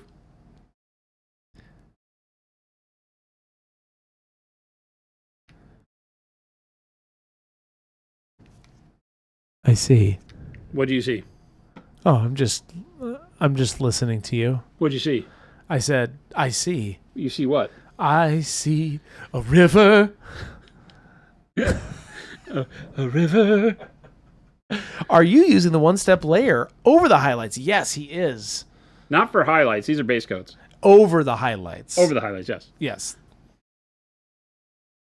Skills Bacon, I had to take a week off of painting and now can't seem to find the motivation to start again. Uh-oh. Any suggestions? Just start. Just a little bit. Go sit down and paint. Yeah, literally just... It's hard, right? Because lately, for the last, 6-8 months, I wake up in the morning wanting to paint. Like, it's just like clockwork. Today, I was like, I wish I didn't have any meetings. I would go paint. But when I don't feel like that, we talk about it a lot. I have to go in and make the time, put it on the schedule, and, get something that is interesting to me going so that I can really sit down and feel like I'm, getting going on something cool, make sure that whatever I plan to do is going to show me some progress. That's usually what will slow me down the most, is if I stare at a project all day long, don't make any progress, and then have to, turn away from it later and be like, oh, that was a waste of a day. So, make a plan. Treat it like you would anything else. Don't expect your hobby to work for you all the time. You have to work for it too. And by that I mean, put it on the schedule, plan the time, build what you expect from it, so you set your expectations right, and then get after it. And typically, for me at least, if I do that, then I sit down, and you know what happens, and I'm very honest about this, a lot of times I'll sit down to paint, and I'll have a plan, and the plan won't go to the way I hoped, and I'll wind up working on something totally different, but mainly because I sat down and either, found something else just because my brain was in the mood for whatever it was I was doing, it made me turn into that, oh, but this would be even cooler than what I had thought about doing. Yeah. And so then it gets me trained to, go back in and find something that would be worth spending time on. But I don't know. I listen to, books and things like that are hobby adjacent, whether it's listening to some sci-fi horror fantasy book or, a Horace Heresy novel or something. Find something that gets me jazzed about fantasy, fantastic worlds and things. And then that'll get me to where I'm starting to look back into it. Say, I like that. That then just very quickly over the top. Didn't make it as dark as I wanted because I thinned it too much. But that works pretty good. Gilborn says, let's go over here. I'll let you read this one, Jason. I'll let that dry and put another coat of that on there. Or actually, I'm going to let that dry and put another coat on. And then we're going to do some dark brown. What am I supposed to read? You have a dilemma. Right, you're working on your July challenge. Did what is probably your best non-metallic metal yet, but haven't done the directional lighting portion. I'm worried that if I move on to the lighting effects, I'll ruin the metal. Do I push on or bail on the challenge and be happy with your secondary success? Up to you, totally, right? The challenge is environmental lighting. And so if you feel like you've really made a statement with your non-metallic metal and it's some of the best you've ever done, maybe move that piece aside and do something else with environmental lighting. Right? Yeah, somebody else is saying the same thing. Do something new. Test it on another model. I'm with you. I mean, if you love what you've done and you would feel like you would be better off in the end by completing that model and, chasing the success of the non-metallic metal on it, do that. Because that's going to give better reward than anything you do for the challenge. The challenge is supposed to be fun. So if you're getting stressed about what if I mess this model I've done such a great job on, then don't. Do another model. Or don't do anything. Dark brown.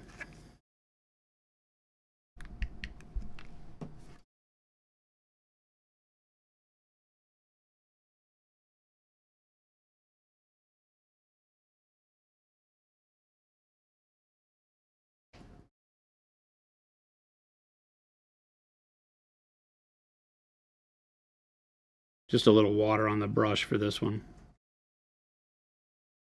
Not actively thinning the paint itself.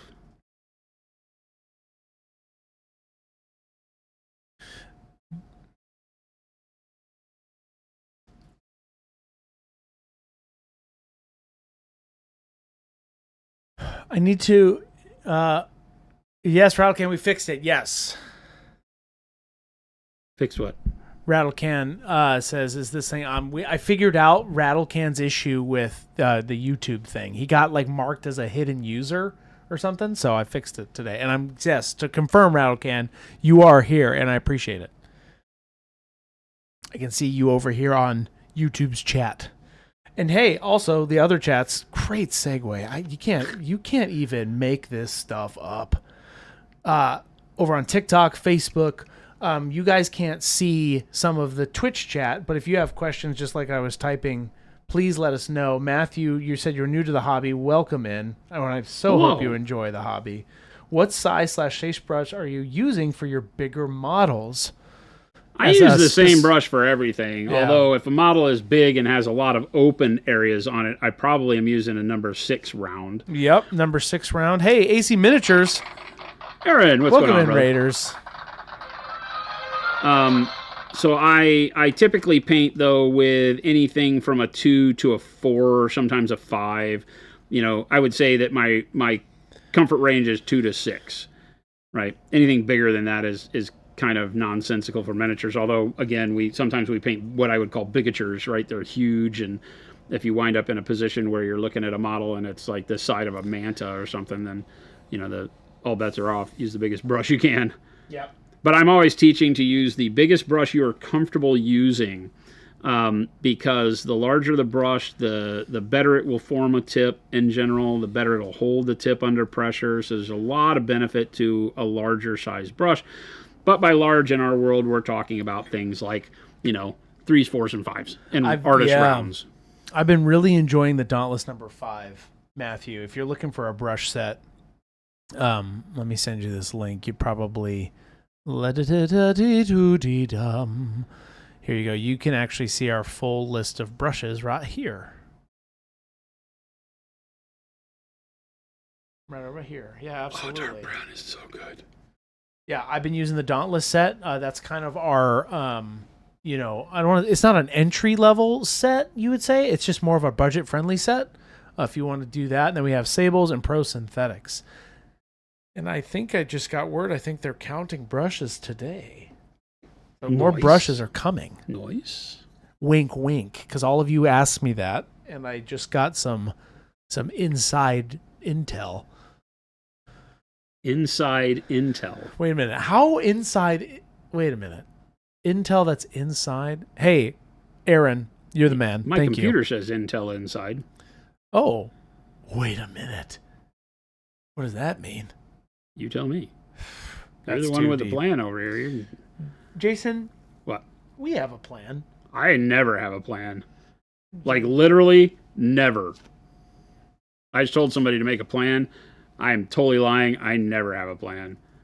I have a plan to wake up in the morning and go to work and paint stuff. That's what I have a plan for. Yeah. Once I get here, I have no idea what I'm doing. I saw a movie called, the title was Good Luck, Have Fun, Don't Die. Anybody seen this? I haven't. Good luck. Something help. Something. Good Luck, Have Fun, Don't Die. Anybody seen it? Yeah. I have not seen that. It's actually Mo says yes. I think it's actually worth watching. It's riddled with insanity, and the end kind of flops on its face like most movies seem to. I don't know what's wrong with Hollywood finding an ending for a movie, but second layer of gray darkens that one up a lot and still looks really good. The brown is like immediately perfect. Yeah, that's cool. I like the little differences between the wolves here. I think that was a cool choice. Yeah, and I want to take other colors on the white ones. Okay. And or the ones where you did the bright slate gray, and then do thin coats over them.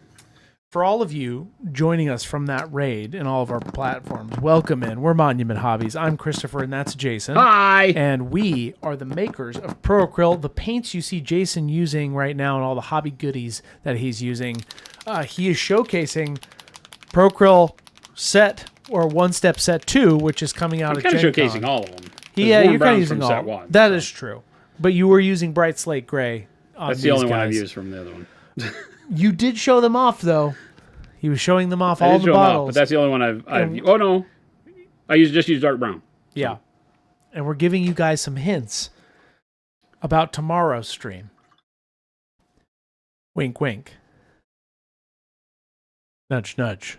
Maybe you should be here tomorrow, because who knows what we'll give away. I'm going to thin the warm brown out pretty far. Like maybe 1 to 1. This mini is from Warmachine called Lord of the Hunt. No, Lord of the Hunt. But Great it's from miniature, Warmachine. by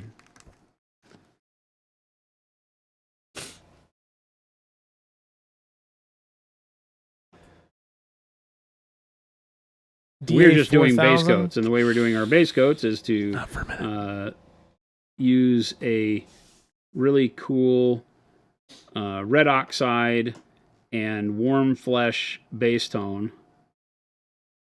And then I did the bright slate gray over a few of these, and now I'm going back over with other colors over the bright slate gray to alter and give me variations on the fur color for these wolves on the small ones, and just kind of playing with color, because you know the nice thing that One Step gives you the ability to do is go back to kind of a time when you could get creative, slop color on. If you don't like it, you can give it a quick dry brush,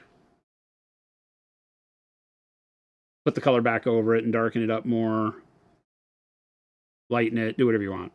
It's kind of like playing with watercolor, but it's somewhat, I don't want to say erasable. It's not erasable. Yeah. But it will be easy, because it's so thin on its application, be very easy to recover from things that you don't like.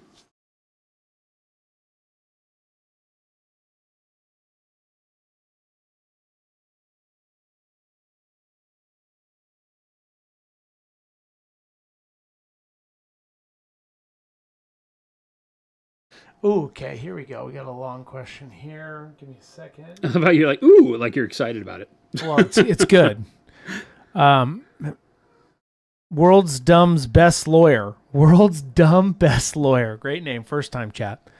Hey, Welcome. Enjoying the stream. I'm new to the hobby and painted a few squads using slap chop / contrast paints. Okay, Fantastic. just getting something done.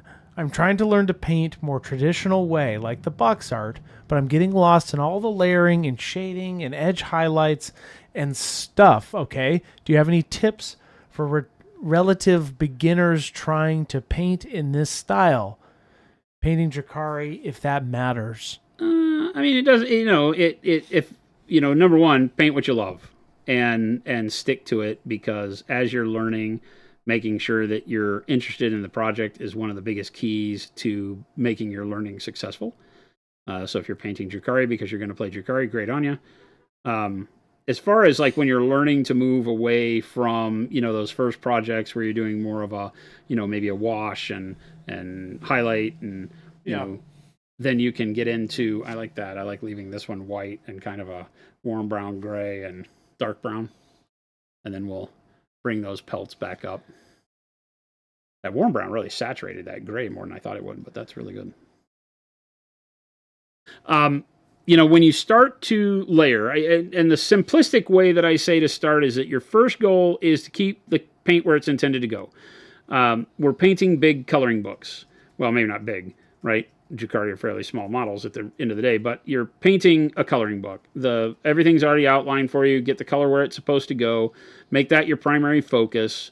Working from dark to light is the way you'll learn around here. So when painting, you're going to start with a dark base, and then over that dark base, build towards your highlight. That is the most easily accessible method for most people to learn how to build layers and how to start recreating the idea of light on the model. Because that's our goal as painters at the end of the day, is to recreate the feel of a moment in time via lighting on the surface of the model. So you can think of every model as a photograph. And when going through and determining your coloring and your lighting and everything, you're going to have to think about, like if you're holding this photograph of this wolf and rider and pack of wolves in your hand, you know, what time of day was it, right? Where was the light coming from? Was it straight up overhead? You know, was it sunset and it's kind of off to one side harshly? You know, thinking in those terms will help a lot with setting it up, but sometimes that becomes more complicated down the road. We have a video on our YouTube that's called Just Do This. Mm-hmm. And it is a very simple way to look at layering and how to approach it from the opacity of your paint and the application of brush control that I think will help you a ton. So if Chris can find that and give you the link. Kablammer. Right there. Along with a funny noise. Shloopy. A patented Chris funny noise. That was it going fast into the chat. Then yeah, I think that will get you started. My way of doing it in general, let's find just a general model, something that isn't too overwhelming.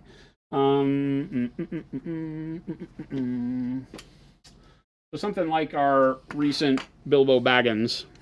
Bilbo, bravest little hobbit of was just like a traditional layer. There's no fancy blending or anything here. This is just a traditional layer job. And if I pop in super close, you can kind of see. Ooh. I built up over like, again, probably like a red oxide on the, or maybe it's dark purple. I don't remember what I used on the I think it was dark purple. Maybe dark purple into like dark camo green, and you can see where you can even see my brush strokes to give texture to the cloth. But I'm basically just layering up a dark color, a mid-tone, and a bright color, and as I do, I'm working towards my light source, which in this case is just from up above, like kind of over here. We call it 10 or 2 is generally where you're going to pick, so you're either at 10 a.m. over to the left and high on the model, or 2 a.m. up high and right on the model. And I'm more 2, right? And so when you're doing that, I picked my lighting source so you can see how all of my highlights move towards that. The shine on the buckle goes up towards 2 o'clock. The highlight on his hand is towards 2 o'clock. The brighter edge of his skin is towards 2 o'clock, right? So you start to just make your brush strokes do that same thing. You cover the whole model with a dark color of each area. And then as you go to your bright colors, you move towards your light source. So I'm moving all of my bright colors towards 2 o'clock. as I'm holding the model. Now it's a snapshot, so you have to remember that it's 2 o'clock from this angle. If you turn the model around, it has to go towards 10 o'clock, right? Because 2 o'clock is now over here because you turned the model around. So, you just have to kind of play that game. But that's the simplest way to put it. And so you're always just trying to find what the dark color is that complements the area you're painting. I like dark purples. Those are more advanced techniques. But as you're starting out, just pick like a dark green, mid-green, light green if you're painting something like the jacket, or a dark brown, mid-brown, bright brown if you're doing the cloak or the tunic, and just paint. Think of holding this golden rule in your mind that every part of the model needs 3 values on it. Now, discerning between color and value is the difference between the hue and the brightness, right? And value is dark to light and brightness. It's what causes contrast to happen. So white being a value of 10, which is the brightest, and black being a value of 0, which is the darkest. And everything else resides somewhere in between. Every part of the model wants 3 values on it. It wants a dark value to represent a shadow, a mid-tone value to represent the color that it is, and a bright value to represent the highlight. Now that's going to change for everything you paint as to how bright your highlight is. Cloth won't have as bright of a highlight as metal. So my metal nearly goes to white, but my cloth doesn't. My cloth has a highlight that you can see and discern, but it isn't as bright as the brightness on the metal, or even the brightness on the leather belt, right? Because all of these are different materials. The skin is different material than the shirt, than the pipe, than everything else. And so as you go around and paint, you're going to want a dark, a mid, and a bright color on everything you paint, but they aren't going to be the same dark, mid, and brightness as every other thing on the model. And that's where you will spend the bulk of your learning how to paint for the rest of your life, is figuring all of that out. So not to make it seem too daunting or too simple, but that's where we as painters spend our whole time painting. Is, okay, where does the shine on the crown of his hair go? And how bright should that be versus the shine of his eye, versus the shine on the belt, to make it look like, oh yeah, I can tell that's metal, versus that's a wet, eye surface on the sclera and the iris, right? Versus a dull glow of the pipe coals burning, right, with the tobacco burning and things like that. So that's the game you will play on everything, because that's your job as a painter, is to recreate the illusion of light on a model with doesn't always exist in the right light. You're having to do it with color and contrast. Okay. So that's kind of the foundation of painting in general, whether you're painting on canvases or models like this or whatever, is that you're always trying to reproduce light and get it to look right. There you go. The Mo you know. We know a Mo. He's right here. Yeah, this is for my mom, and I need to finish it. It has a plinth. I don't remember where the plinth is. But it has a plinth that I need to do, and I need to get him off of there and onto the plinth. And my biggest problem is I need to find a way to get it to her in Colorado, which means I either probably have to drive it to her, because I don't trust shipping it. So Kelgarth says, I just feel like I just have the feeling that synthetic brush tips tend to get damaged faster than sables. They were asking this a little bit earlier on what is the difference between synthetics and sables, or what's the main difference? I mean, we have a video on that, a short that we did on that. The biggest thing is that synthetics are stiffer and typically have more snap, we'll call it, than a sable does. Sable is a softer bristle and has more flexibility to it. So if you paint with what we call a heavier hand, right? So I've been using this number 4 sable. And if you press real hard and you find that your brush bends a lot when you're painting, then sables are going to hold a point better under pressure. You can see that one. It's not quite wet, but it's still damp, and I can bend it over quite a bit, and the tip still holds, right? Flattens out a little bit, but not too bad. Mo, the spot on his back is driving me nuts. Fix it now. What are you talking about? What are you talking about? What spot on his back? Whose back? There's nothing wrong with this. No spot on the back. They do hook and get... Yeah, I guess that, like I said, I put that link in there. Spot on his back? Oh, there's a tear in the cloth that I haven't highlighted. It's not a spot. It's like actually part of the... It's a place where the print has a divot. It's actually a hole. It's an actual part of it, Mo. So I'm just going to highlight it like a tear in the jacket. Yo, Twisty Farmer, 12 months. Logan, what's up, my man? And no, I won't fix it for you, Mo. So you're just going to have to deal with it, OCD and all. OCD and all. Thank you, Twisty Farmer. Shout out. 1 year. Nice. So as far as like synthetics, yes, synthetics are plastic. They're nylon and polyesters. And just like any nylon and polyester thread, they will bend and fatigue over time, which can cause them to have a hook and not hold their shape as well. We talk in terms of when painting with synthetics that as you do it, we have a video called Chasing the Tip. As you paint with a synthetic brush, let's do it here real quick.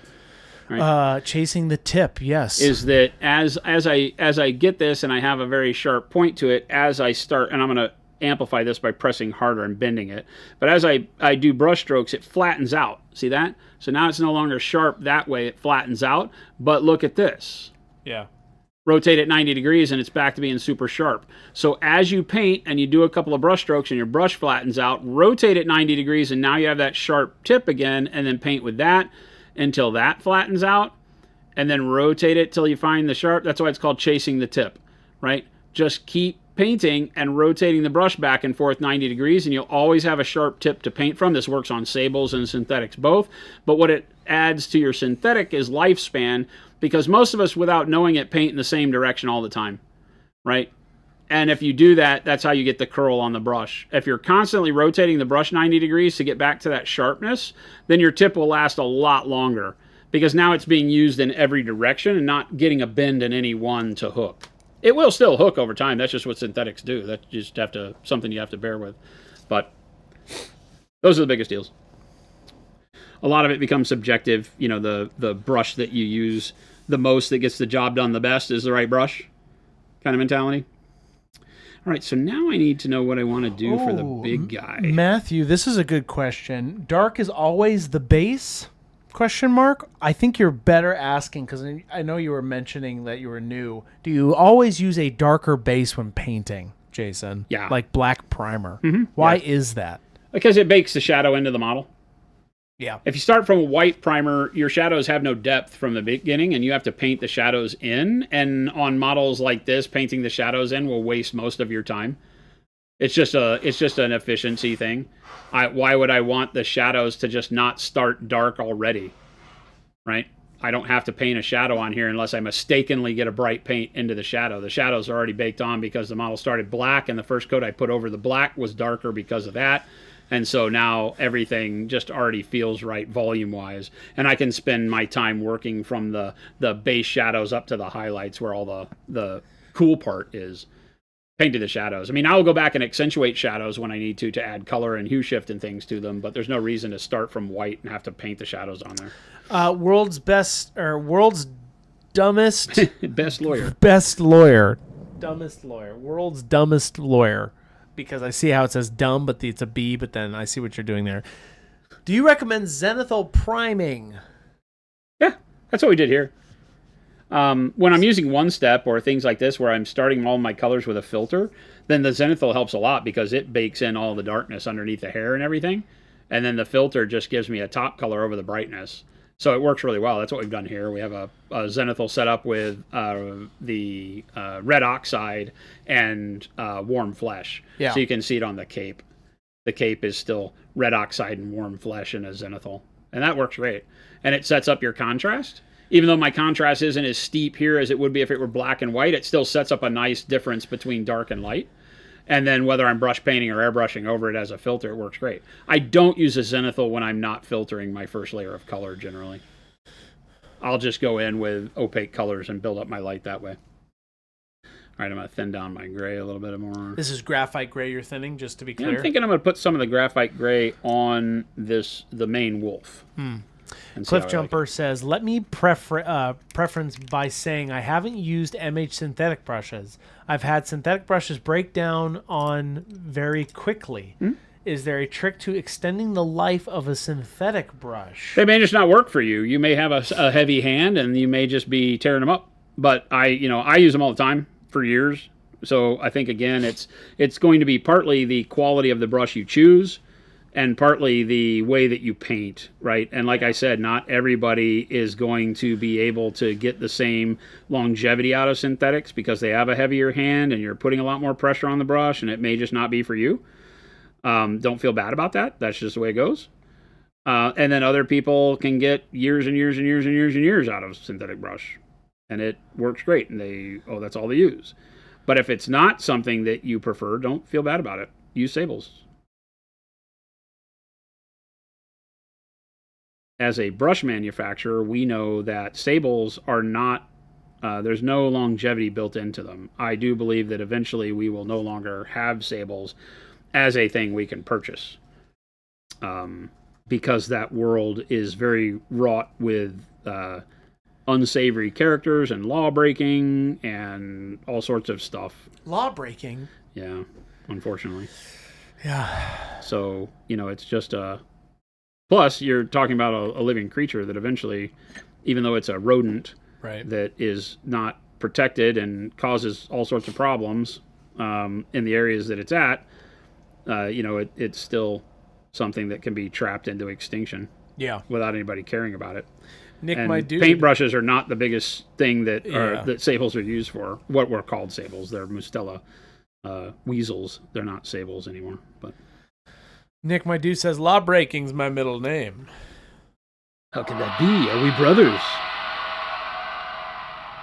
Breaking the law, breaking the law. Jason. Chris. What was that? What? What was that little tone you did there? Well, it was the tone you gave me. Right?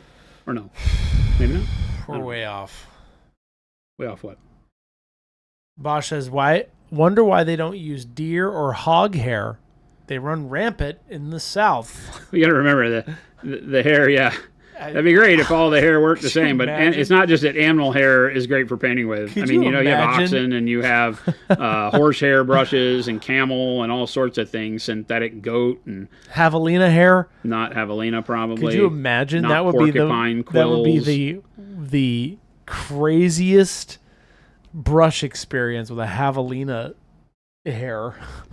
But yeah, not all hair is created equal in the animal kingdom, right? There's only a specific portion of the weasel that the hair is great for painting. Dunk says, Monument Hobbies, I've been reading that goat hair is good for watercolor and acrylic. Have you tried them? Yeah, our dry brushes are synthetic goat hair. Yep. Goat hair has been largely replaced by synthetics because it also has a problem with breakage over time. So you wouldn't really spend the money for prime goat hair, I don't think. It doesn't add a lot of value. So synthetic is typically where you'll find the goat hair. And to kind of jump on this, Ryan was just mentioning the brush goop. Cliff Jumper, check this video out. It's our drunken brush goop. You'll love it. You'll never go back. So here I'm just applying the gray kind of in the shadows. I want to keep this main wolf in a kind of ghostly gray. Put that on all the chats. Winter coat feel. So I'm just taking the gray and doing the darker parts. Okay. Last question. Is that normal that the synthetics seem to get tainted by the acrylics even if I use soap and stuff like that to clean them? Are you talking about like tinted like the paint color? Yeah. Like dyed or whatever? Yeah. Yeah, they stain. After a while, yeah. Yep, they stain. But they still, if you really clean it and watch that video I just linked, that you can get a lot. I just spent a couple days this week, or not a couple days. I spent one evening and did a couple brushes and really deep clean them using that technique, and it's worked like magic.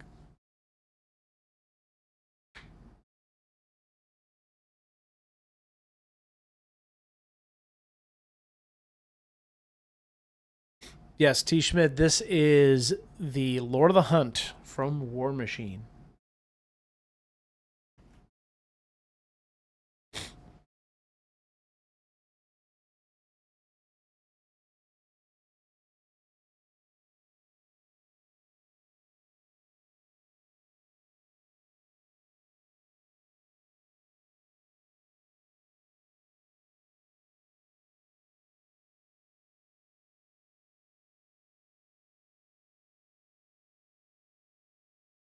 Hopefully you're seeing how easy it is for me to just go right back over my last coat of One Step with a new coat and not tear anything. Looks wonderful. I don't have to worry about speed of application. As soon as the first coat of One Step is dry, I can go over it with the next coat of another color or another coat of the same color. It's up to you.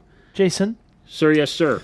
How complicated? No. Okay, let me go back. I want you to really think about this, okay? Like, really, I know what I'm about to say is a little odd, but I want you to really give it your scientific mind, okay? You ready? I don't have one of those. You do. How complicated would it be for me, or not for me, for the greater good of the company, if we wanted to make a brush out of my hair? Not happening. How It's complicated against the that? law. What if I give full permission? I don't think that matters. What, for just you? You can make a brush for you. I just want to know the process. I can't make a brush and sell it out of human goods. No. I meant, like, could we figure out how? That's frowned upon. Is it? Like skin lamps. No, not a thing. I know that. I'm kidding. We're not going to sell this. I'm just thinking of the process of, like, what if I had my own hair as a brush?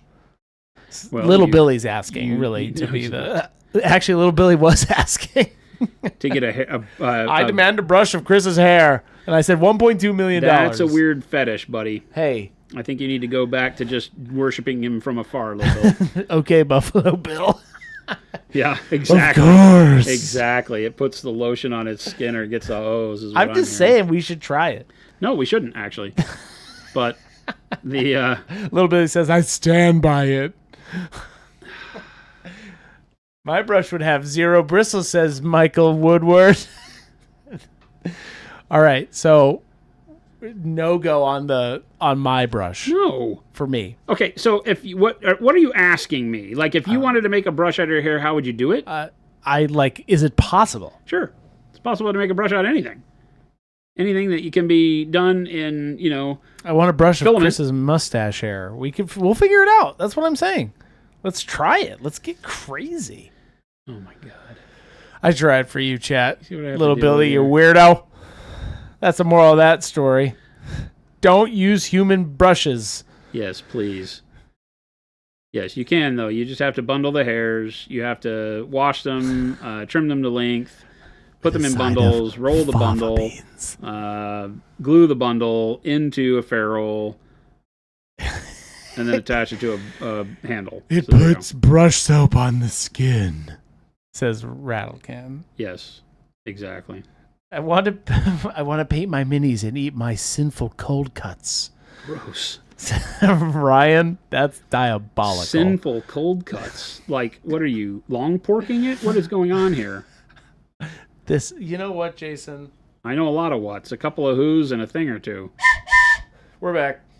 You get us off. No, Gandalf. What do you mean, no, Gandalf? I just read the chat. This is Little Billy's fault. Little Billy, you're banned. That was a test. You didn't pass. See what I deal with, chat. Stay by my side. Say my that's forever. 'Cause that's what friends do. 'Cause that's what friends do. Phrasing. T. Schmidt, take it easy. T. Schmidt, you dirty dog. Calm down. It's not after stream. It's not the after hours portion. No, I think I said something. Yes, you did.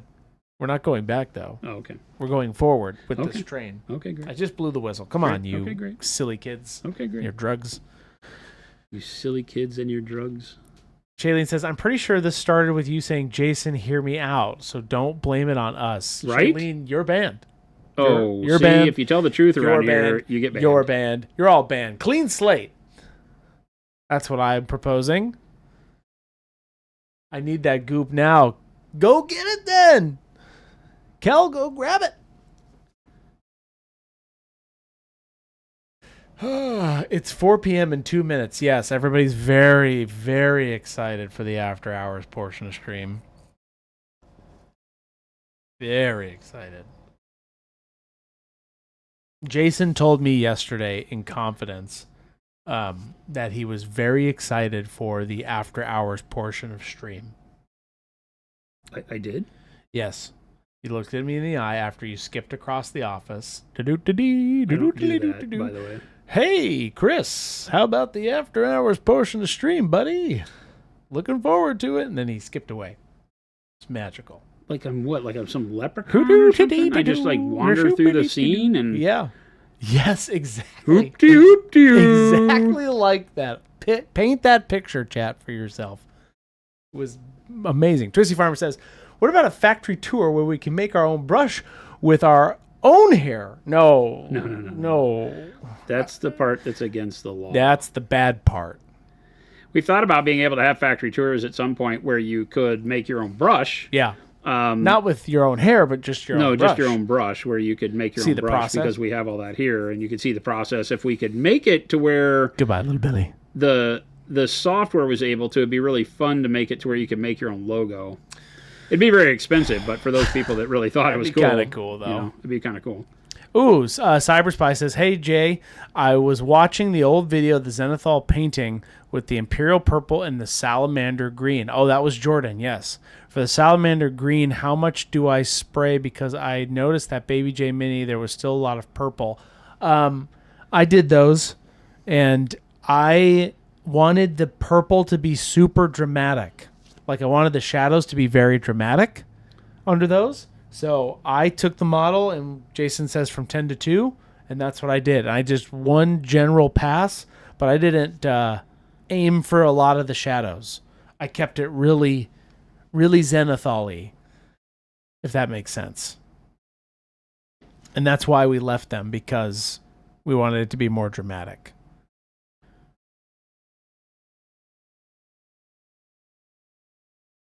Ogre, take it easy.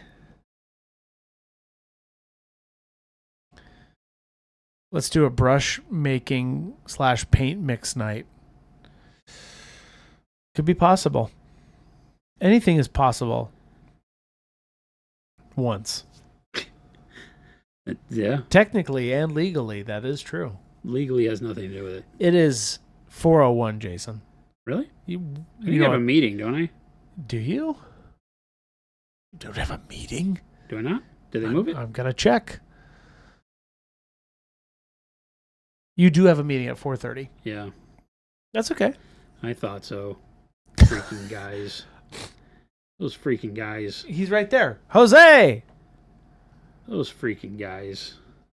Damashu, is there any plans for more colors in One Step line? I'm so glad you asked. Well, set 2 hits next week. What a sick. You can't make this stuff up. So we've been showing off a lot of the colors from set 2, and that goes live next week at Gen Con for the pre-release. If you're not making it to Gen Con, then it will be available on the store and in retailers. The week of August 12th is our target. We seem to be on pace for that right now. We showed the retail packaging and set, and we will be giving some away tomorrow. What? So if you're here... What?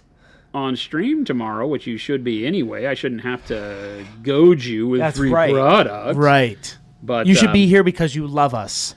But yeah, we tomorrow we'll be giving away a couple of box sets of set 2. So you can get them even before Gen Con and all that. Even better. Boy, this is just great. The gray over the browns and such as a shadow. Does a really, really good job in there. Yes, you can also, if you're talking about the new colors, 1 second. And also on the kind of the white as well. Works very, very well. The new colors include dark turquoise, dark brown, bright slate gray, rust, olive yellow, bronze yellow, dark green blue, yellow green, dark purple, scarlet red, deep blue, and black. There you go. That's the full list. That's the full list.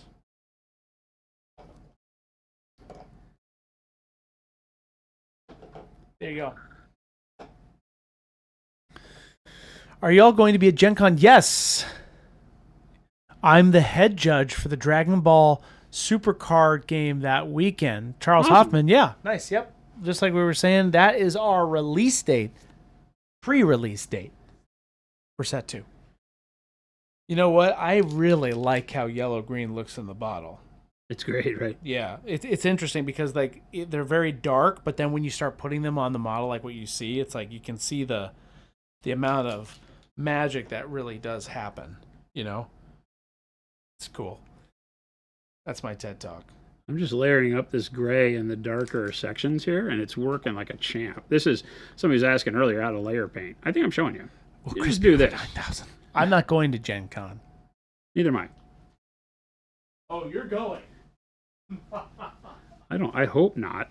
If Gabe comes in and says that he needs me there for some reason for a meeting or something, I might have to go. But I'm coming, and I'm going to have you be there, Jason. I'm pretty certain that's not going to happen though. So I thought you really wanted to go. no, No, not my favorite show. that's okay. I'll stop by the booth Saturday. Yes, definitely. Gabe and the team will be there. Jason and I will not be, but you definitely please go hang We'll out be with here the team. streaming. Not on the weekend, unless you're planning some surprise. You never know. You never know. That's true. But yeah, probably not. But yes, we'll be over there. So yeah, hit us up. If you're in the Gen Con convention, go meet us. I don't know why I hit that button. I meant this one. No, I meant this one. No. That's what I meant. The laughing just keeps going. It's a long laugh. Hey, Chris, what did you say about the Zenithal painting? Okay, your Wi-Fi was acting up. I started with that purple base, and I did not do a lot of green because I left a lot of purple underneath to make the shadows even more dramatic, if that makes sense. I like those really, I like that type of Zenithal where you leave a lot of the shadow color showing.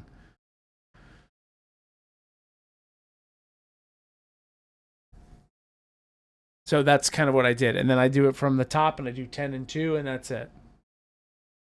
Not directly noon. 10 and 2.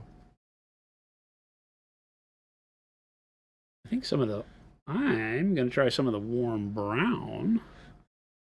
I need to thin it out, though. Did I already? Yeah, I did. For Jason's next trick, he will have one-step fire in a bottle. One-step fire. That'd be a fun color to make. I'm going to go in with the warm brown in the shadows here. One step is so easy to do shading with because you can just kind of poke it in the low spots, and it'll bleed through kind of like a pin wash. Yeah. Things like this hair. It's a very versatile tool. Yes, the thinner you make it, the more it flows. So it gives you a lot of capability. I did this. Jason gave me the idea of making my pigs javelinas, right? And I was worried because I was kind of far off because I wanted them more like gray javelina, right? Because I just wanted them gray. So I had already done this Zenithal. I already done all this stuff, right? And I ended up taking graphite gray, and I just put it all over the model, and it fixed my problem. But I could still see the previous work underneath, which made me very happy.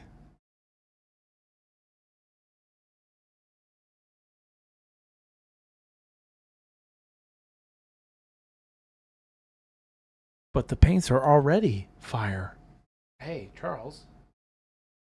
Thank you.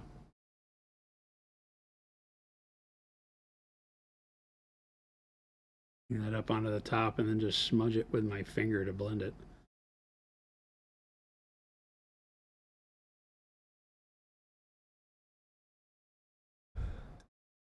I'm not Batman. You're not Batman? Big Bob says, I've never seen Chris and Batman in the same room.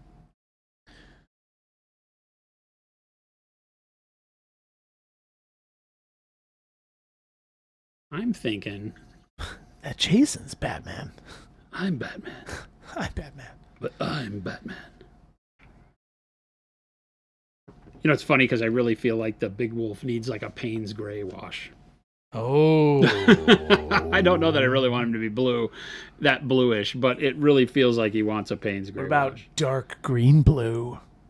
No. No? I was close, right? No. Not even a little. You mean Batmanual? I killed those people. Not even a little.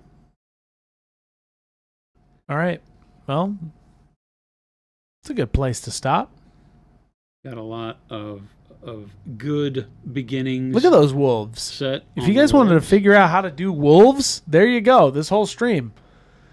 Wolf fur, done. Many wolf colors. Actually, this is an amazing stream for painting wolves. So, if you ever paint Soulblight Gravelord wolves, there you go. Because this is perfect. You know, and those are on the top of my brain because I just moved all those to my house. Some skin tones into like the claw areas on the foot pads and things like that. But I think that's a pretty good start. And then we'll probably dry brush some color back onto the fur on all these guys. Michael says they do look good. Yeah, just for super quick. You know, I feel like that does a heck of a job. Again, starting with the bright slate gray makes a really good base for the snowy white-ish, the gray, Michael gray. Michael Woodward, take it easy. Piling in the graphite gray on top of them gives us a really good shadow build up too. And then I did the graphite gray on the brown ones as well. Shailene, take it easy. Where I used the dark brown and the warm brown to give us two different shades there. And then the graphite gray as a base over here with the warm brown on it. Haley, take it easy. The warm brown adds a nice shadow to it. And you could use purple as a shadow, right? I can go back in and keep layering with all sorts of color to give it more depth. But right now we need to have a little bit more brightness on the edges. So a dry brush and then work it back. Because I think right now, if we just real quick, let's take on these guys, probably maybe like a bright brown gray. Bright brown gray. I think might be a good one. It may not be bright enough to really give us a whole lot to work with, but I think it would be a really good combo to go on both the gray and the brown wolves. Not the white ones, though.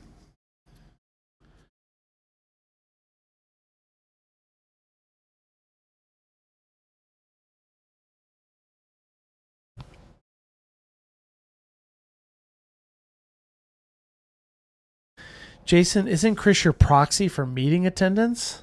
I don't know what that means. I send you to meetings when I don't want to go. Yes, I agree. Let's make that happen. I will not do that. Yeah, I'm putting my foot down. Not bright enough. Great color choice, but not bright enough. We can send a voice recorder. Just talking to this microphone. Bone. All right, gents, I'm out. Take it easy. Charles, take it easy. Bone's a great color. Just going to smudge it right in on the brush with the other color on there. Just send the therapist as Jason's proxy. The little battery-operated therapist? Battery guy. Oh, I'm all about that. Uh-huh.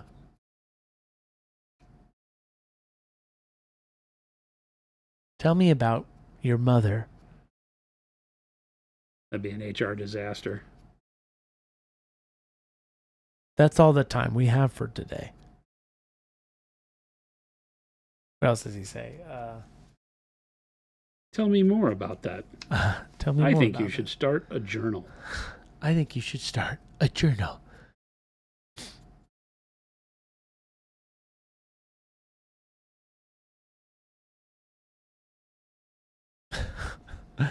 Uh-huh. Yeah. That one's not very pleasing. That one's not very, like, are you even listening to me? What am I paying you for? Uh-huh. Uh-huh.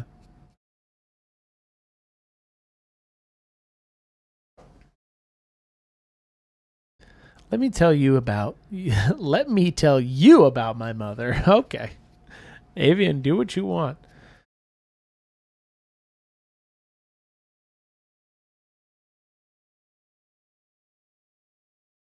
Yeah, I think that's going to be really good.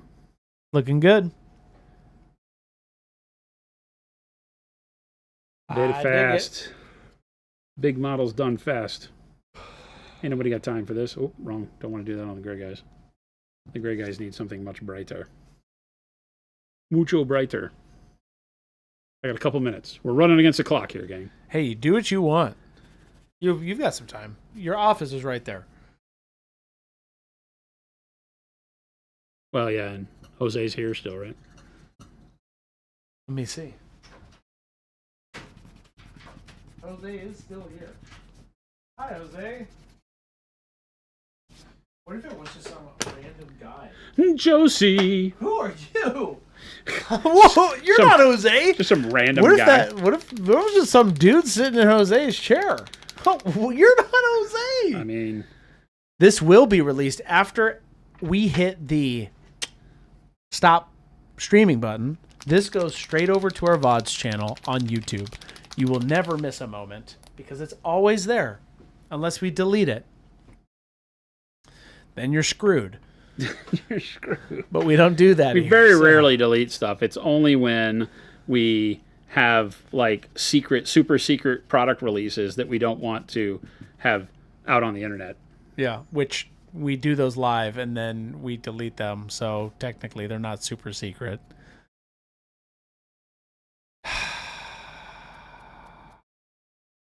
This one will be up because this is an amazing wolf tutorial. So there you go. How to Paint Wolves by Jason HDTV Craze. That's not my name. That's not my name. That's not my name. Do.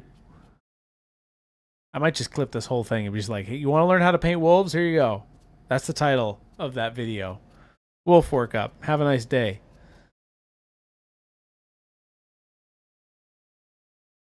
Tell your friends tomorrow may be a giveaway. Yeah, there may be a giveaway tomorrow. No maybe about it. There will be. No, Jason, it may be. No, it will be because it's the last day of the week. It's technically not. For you, it is. Technically, anybody can run these things. No. I have a full manual. Jen's not willing to try it, so.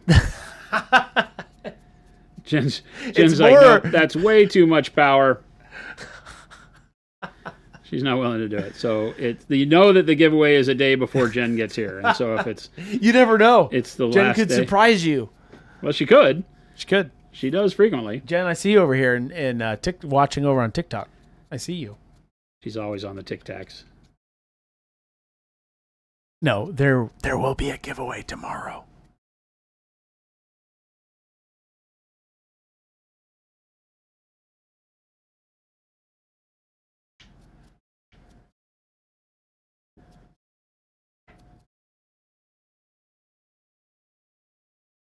I'll do it. If I can land a plane in emergency, how hard can running the show be? Who said that? Jarls Tony. I don't know what you're talking about, but if you would like to run this show, please be my guest. Come. Chris has been looking for a replacement for years. This is it.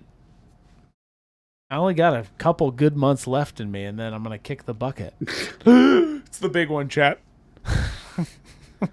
He's such a drama. I'm 94. I can't expect to do this for another year. Who knows? Such a drama queen. Whoa, hey now. Take it easy, mister. Do you deny it?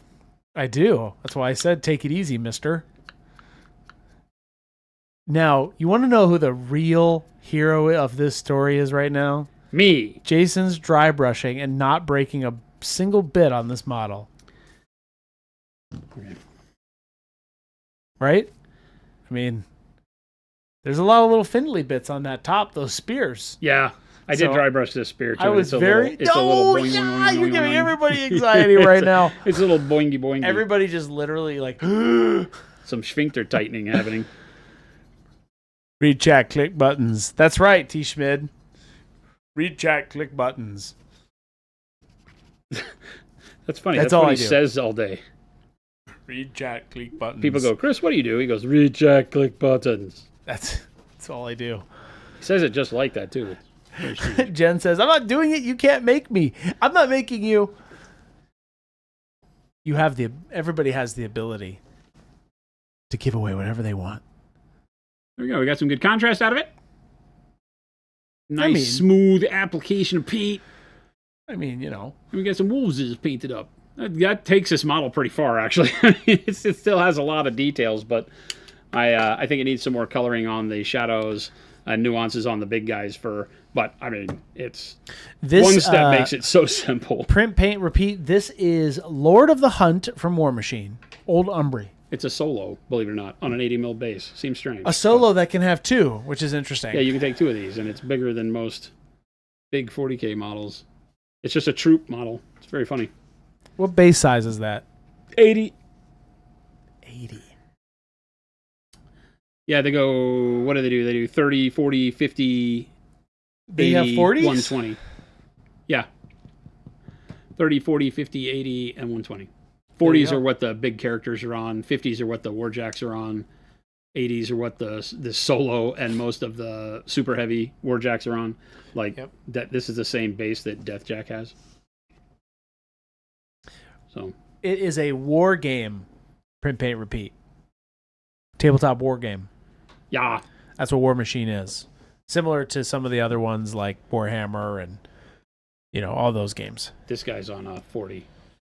Chuck, coming in real late, mister. Bunch of nerds around here. Can't just come in here guns a-blazing, coming in late. You've never heard of Warmachine until you heard you guys mention it. It's funny because it's such a... There's a video on YouTube about the rise and fall of Warmachine, which I think is very apropos, because it was at one point in time vying for first and second worldwide biggest selling war game next to 40K. And they were trading blows. And then X-Wing came on the scene, and it was still top 3, and it would go to top 1, and then top 2, and then third, and then so on and so forth. And the company just dropped the ball, and it went off the map.